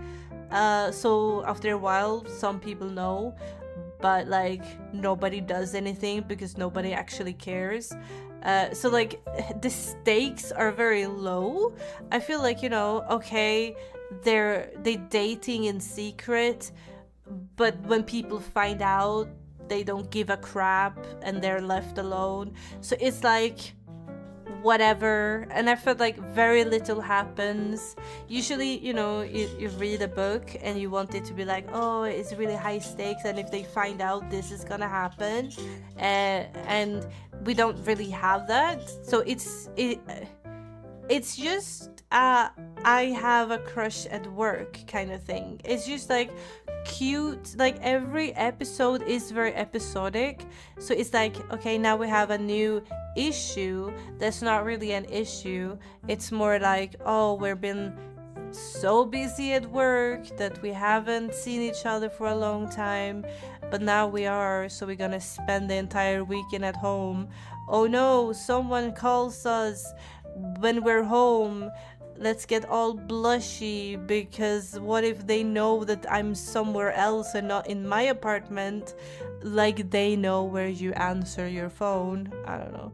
It's very silly. I still gave it 4 stars because like I needed this silly, nothing happens, it's just very wholesome and cute kind of story at that time when I read it. Would I recommend it? I don't think so. Mainly because I feel like it's not worth the money. Like, if you can find this on sale, go for it. If you like stories where nothing happens, sure, go for it again. But I feel like it's a waste of money because I didn't get much out of it. Like, I used it to cleanse my plate from Smiley, the very intense cult book, to whatever I read after this. So I don't know. I just read it for its wholesomeness, basically. Which, like, there's nothing wrong with that either, I don't think. But there's 10 books. Will I buy them all? I don't think so. I also kind of spoiled myself because I saw that the cover art on volume 10 was basically her in a wedding dress. So I'm assuming they're getting married at the end. So I'm guessing it all worked out. I don't know. Oh yeah, after reading that, I decided I wanted something dark again. So I picked up Sun Can Rock. This was on my radar also because of Instagram. I've been recommended a lot of series recently because of Instagram. This one came out. It was like an ultimate edition somewhat, and it looked really pretty. The cover looked really pretty, and I was like, oh yeah, maybe. And it said it was basically about this guy who wanted to be a police officer, but then he ended up becoming a gangster instead because like the police officer work didn't really fit him that well, and he was fighting for justice, so he became a gangster, but he only wanted to do gangster stuff for justice. So basically a police officer, but gangster. I don't know.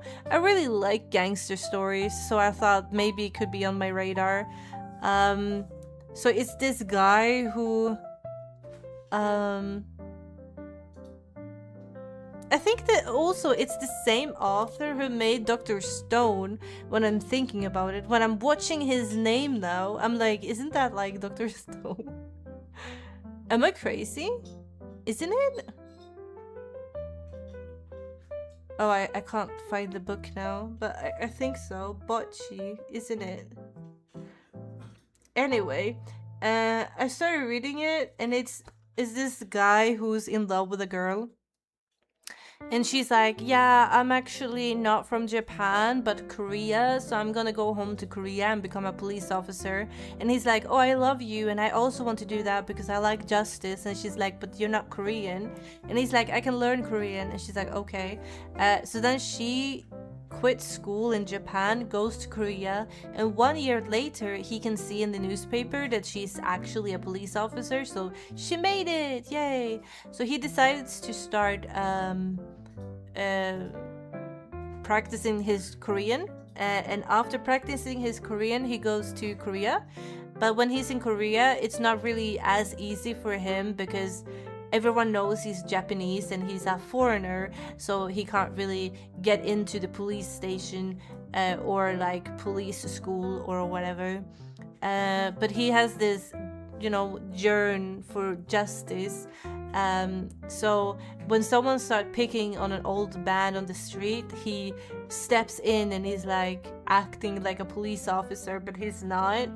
But there's some gangsters, so he starts to like beat them up. And that gets him the attention from another gang who's like, damn, he's so cool, we should ask him to be our new boss from our new gangster group. And he says no, obviously, because he wants to be a police officer. But they like, well, we can, it pays well. You get like money and stuff, and you need money because you're a foreigner and you you can't just lazy around stuff. And he decides to do it, but then he's like, we can only bother people who's already bad for justice, kinda. It's very like semi-realistic in the art style, which I kind of liked, but it's also extremely graphic. Like the fighting scenes and the brutality that happens is very, very graphic. It's very nice, like the anatomy from like the art style is very, very nice. You can tell like that the artists know exactly how a human body works and how it is supposed to be painted with all the muscles. But there's a lot of sexual violence towards women, and I mean like sexual assault and rape from different objects in different holes that's not supposed to have stuff in them at the same time, in very gruesome ways. So I feel like yeah, like I enjoyed it, but I feel like this is not everyone's cup of tea. The only thing that kind of pissed me off is it goes from like really serious stuff to like really goofy stuff. Like one scene we have like this woman who's being like sexually assaulted with like a wooden bat, like a huge wooden bat, and she's bleeding and she's screaming. And then the next page we have like shibis and they're like dancing, going like tee tee, and I'm like, okay, you need to know what kind of story you are. You can't go from that serious, that really gruesome stuff to then be like tee tee, like that doesn't work. But otherwise I enjoyed it. So yeah, if we take away from the serious to goofiness, I feel like it's a good representative on gangster and gang brutality. But yeah, I feel like the goofiness kind of threw off the entire story, at least for me. Gotta go. Thank you, Ofi. Bye bye, Sarah. Bye bye. Have a good day. Yeah, we don't have that many books left. We're on 28. 1, 2, 3. We have 4 books left. Okay, so I also read Adabana. Adabana. Yeah, I don't know. It was written by Non. And it's a psychological crime thriller. It started with this girl who is standing over another girl that's been murdered, and then she goes to the police and she's like, I killed her, and they're like, but you cut off her hand and sent it to the parents, and she's like, yeah. And then like she unravels more and more stories on what actually led up to the killing, and this poor girl went through a lot of trauma. So there's a lot of sexual assault in it. There's a lot of like graphic stuff. It's very depressing, and there's like one thing after another all the time. When you think, okay, can't get worse, it always gets worse with this one. But there's also a lot of question marks because like the story doesn't add up. So we kind of like get the story told in flashbacks when she telling the lawyer that she has of what happened, and they trying to like unravel everything that happened and what's going on. I enjoyed it a lot, actually. Yeah, it's definitely a really good read. I'm looking forward to volume 2. I ordered it, so I think I should have it in a week or 2. So I should be able to read it when I get back home from London. But yeah, I really enjoy it. I think there's only 3 volumes of this one. I'm not sure, but I feel like I read somewhere that there's only 3. But I could be wrong. Yeah, there's 3. The author have also done some other work. I don't know what the other works are about though. But yeah. This one was very, very depressing to read, but like in a good way, again. I really enjoy good one. The final volume comes out in 2 weeks. Oh, really? The 3rd one is in 2 weeks? Oh. Okay. Then I will have to buy volume 3 soon as well. But yeah, I really like this one. I like the art style. I like the way it's told because it shows that it's an unreliable narrator yet again, because we can't really trust what she's saying, because even though she's telling this story, she's always also going, I would do anything for her. So the question is, what is it that you have done for her that made you kill her, or whatever it is? So it's an interesting story, because it's for everyone who's into true crime. I feel like this is very interesting and you would enjoy that. I really like psychological thrillers. I feel like this month have been a lot of psychological thrillers. Not that I'm complaining. I mean, I'm the one who picking the books, obviously. Oh yeah, then I read a normal book, but it's not a manga or anything, but it's like a proper book. It's also a psychological crime thriller. Yeah. It's a Korean author called Kang Yi-young, and the book is Mrs.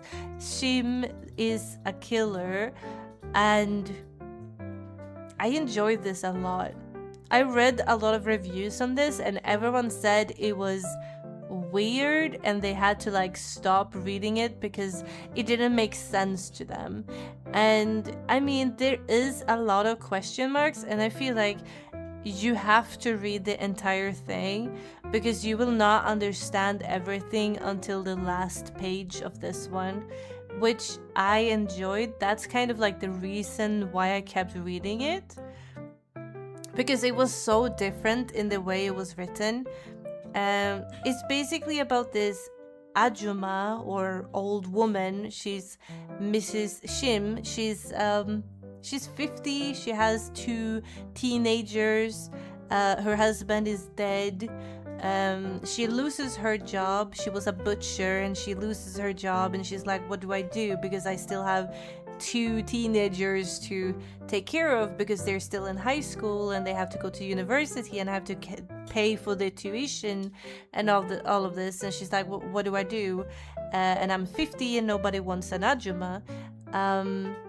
And then she decides to look at the pages for work, and this detective bureau, Smiley,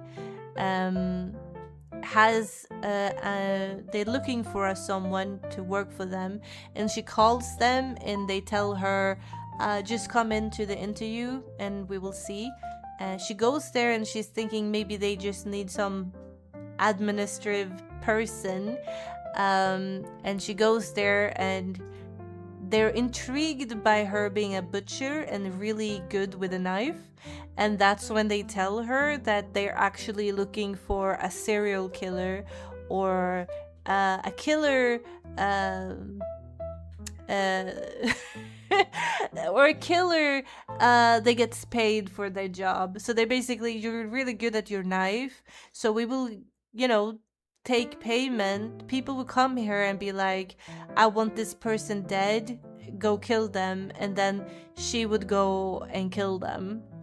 Turns out that she's really fucking good at the job, and she becomes this cleanup crew for this detective bureau. So they both take care of like detective stuff, but they're also murderers on this side, and nobody kind of expects a 50-year-old to be a murderer. And that's kind of like the premises. It's kind of dark, but it's told in a very light way. And then every chapter is a new person's point of view, which makes it really interesting. So that's kind of like, you have to like read everyone's point of views to understand the entirety of the story. Because like in the beginning you think, oh, okay, it's gonna be like this, but then it's not like this, because then this person tells you that, and then that person tells you that. So you basically get like the background story from everyone, but they also woven into each other in a very beautiful way. So I feel like you have to use your brain when you read this, because like to get how it's all connected, you have to like actively read it. So you can't like lightly read it and be like, oh yeah, whatever. But you have to like be very active in the read, and that way I think you're gonna enjoy it a lot. There's a specific point of view that I truly liked a lot, and that chapter, I think you can read it on your own. It doesn't even have to be part of the rest of the story, but like it's about a paranoid woman, and then when it turns out why she's so paranoid and what actually happened, it blew my mind. I was like, obviously it's like that, but it didn't make sense until you read some other point of views. So it's a very well crafted book, and I really enjoyed it. I feel like Korean authors and Asian authors, they tell stories in such a different way that you don't see in the Western world, and I think that's kind of beautiful in its own.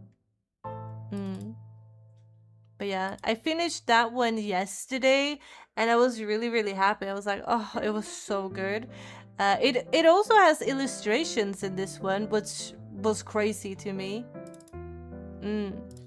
After that, I picked this one up. It's apparently a webcomic that came out like many years ago, maybe like 10 years ago or something. And there's like spin-off series to it as well. I didn't know. But you know, the book that I read before, it was written by an author named Kang Ji-young. And when I was searching for her book, the killer book, when I was gonna buy it, this one popped up. And I was like, is it the same author? And then I went to Goodreads and I look at the author's you know, for you page, like, you know, what has the author actually been writing. This one pops up, and I don't know if it's because she hasn't written any manhwas before or webcomics before, but she's not an illustrator, what I know of. Or she is the illustrator? She could be the illustrator because she has illustrations in the Bisishim is a Killer as well. I don't know, but the author is also Haga. The author is Haga and Kang Yi-young.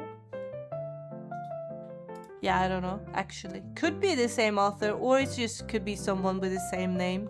I don't know. But that's why I bought this one, because I was intrigued. That's how I found out about this one. And it's a webcomic. It does has physical copies, and that's what I bought. It's about this young prince who's 14, named Wolfgang. He hates his dad a lot because of his dad, who's the king. His mom was murdered, and he hates his dad for that. And it's basically about him wanting nothing to do with his dad, but then he realizes that the people is suffering because the dad is doing everything to find him, and he's killing everyone who has the name Wolfgang. So he has to be like captured by the king and the dad, and then be like manipulated by the king or whatever. But he's not being manipulated, and he's trying to plot to overrule the king and have the king step down, and then taking the throne for himself. There is somewhat sexual assault in this one towards kids or teenagers. It's not on the page, but it's very much pushed to be understood that it happens off the page, I think. It's very unclear. I also think it's a possible boys' love story, because the crown prince meet this boy toy from the king, and this boy toy kind of wants to get away from the king because he's like, this king is a horrible man, obviously, being sexually assaulted and everything. And the only thing he sees is to have a benevolent king, but there is no benevolent king ever. But then he sees the crown prince and he's like, maybe there's hope still, because he has the heart in the right place, and he's been living many years as a beggar before he was taken by the king and then locked up in the castle. So I think there's also gonna be like a boy's love between this boy toy, or whatever you want to call him, and the crown prince. But he's also teaching the crown prince how to dress, how to act, how to be a proper king. So it felt like a prologue, because I heard that there's another story that's called, let me see, King's Maker Triple Crown, which apparently is the first series, and King Maker is like the prologue, what made him king, and then the actual story is when he is king. And then there's apparently, I think, there's like an epilogue series as well. So there's like a long web comic. It was okay. I wasn't wowed, but I also kinda liked it, I think. I'm not super sure, but yeah, I gave it 3 out of 5 stars. I think it might get better, because so far nothing serious has happened yet. So yeah, we will see. And then we have, finally, the last book that I read before I started the stream. And it was a 4 out of 5 star, another crime thriller book or manga. Oh, it says web comic, but it's not, it's a manga. I forgot to change it when I was doing it, but it's a manga. This one is very character driven. I don't know if you have read, this author have written The Killer Inside. It's also a thriller. If you have read that one, it's the same author. This series has 11 books. 1 is out. No, 2 is out. I just ordered number 2 today. So 2 books is out in English so far. And it's called Lonely Death Lie Thick as Snow. It starts with a police officer who goes into a mansion that's been reported for having like a breaking or whatever, and they can't find anything. Everything is in shambles, and they can't find the owner. They haven't been eating, so they are malnourished, and they are all broken, and in the video they're so starved that they start eating each other, basically. And then they'll be like, oh, in the video it seems like they're in the basement, and when they go down in the basement they find 13 malnourished children that you know, lay in a big pile being dead. And that's like a horrific sight to see. And the police officer is like, this is the worst case he ever had so far. And he doesn't know what to do because they can't find the owner of the mansion, and there's like no clues to anything. But then one day when he goes to the precinct, one woman comes up and she's like, oh yeah, the owner of that house is actually my dad. And they take her into like questioning, and it turns out that it's not actually her real dad, but he's saving abused children from other people, and he's taking them in and he's taking care of them. And she's like, he would never hurt a child, and it's not him who did this, but it's most likely one of the children who did this. And he's asking like who and why, and she's like, I don't want to talk about it. And we get like small snippets of what happened when she lived in the mansion with other children. And there were apparently 19 children living there, and 13 of them are now dead. So they have to find the other children and see what actually happened. And there's a lot about like broken children who's gone through bad homes with child abuse and mental abuse in other ways. And it's very unsettling. And the crime is very horrendous because, you know, it starts with this big pile of just human corpses just laying there, you know, and children nonetheless. And we know very little, and we have to like try to gather information. I really liked it, and if you liked The Killer Inside or something like this, you could also try his other book, The Killer Inside, because that has a lot of shocking twists and turns, and it's really good. I really do recommend it, and this one. I was drawn to the really pretty cover, and that's why I picked this one up, to be honest. I feel like a lot of the things that I pick up is because there's pretty covers. I feel like I see pretty paintings and I go, I want that.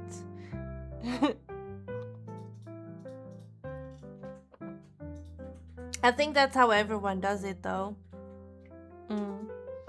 And that's the last book that I read. And in total, that's 49 mangas, 2 light novels, and 4 normal books. I'm hoping that June, I'm gonna have more time now that school is out, so I'm hoping to be able to read more normal books. I'm hoping to do at least like 15 or 12 normal books, but we will see. We will see. It all depends on how much time I have, but I do have, like, I have bought a lot of normal books and light novels, but I feel like I never have time or energy to sit down with one of them. I always feel like, you know, oh, my brain is not braining, so I will just take a manga, because then I don't have to think too much, because I have pictures to help me go along. And it's not that, you know, I don't want to read manga, but but I've gotten and bought so much books that I just need to like read them as well soon, you know? But yeah, that was actually everything that I had, and to be fair, I feel like I read more than I thought I read. I thought I read very little, but when you look at all the statistics, it kind of feels like it is a lot more than I expected it to be. Yeah, crazy.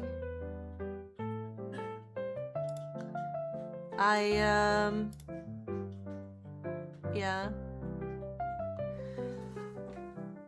I had a plan to go through all of them in 2 hours, and we did it in 2.5. I feel like that's pretty good.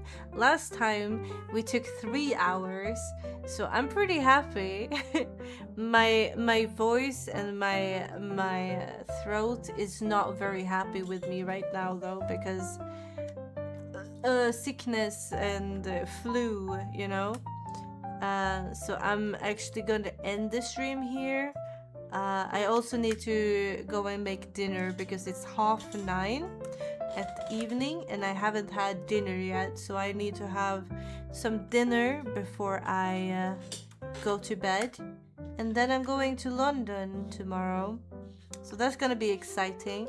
I'm also gonna go book shopping in London. Probably not gonna buy anything because I don't have that much space in my suitcase to buy stuff. But I heard that there's like really cool street with like a lot of bookshops lined up, and all the bookshops have like their own genre, so they are like very specific bookshops for specific genres, and we don't really have that around here. So I'm gonna go and, you know, have a look at that.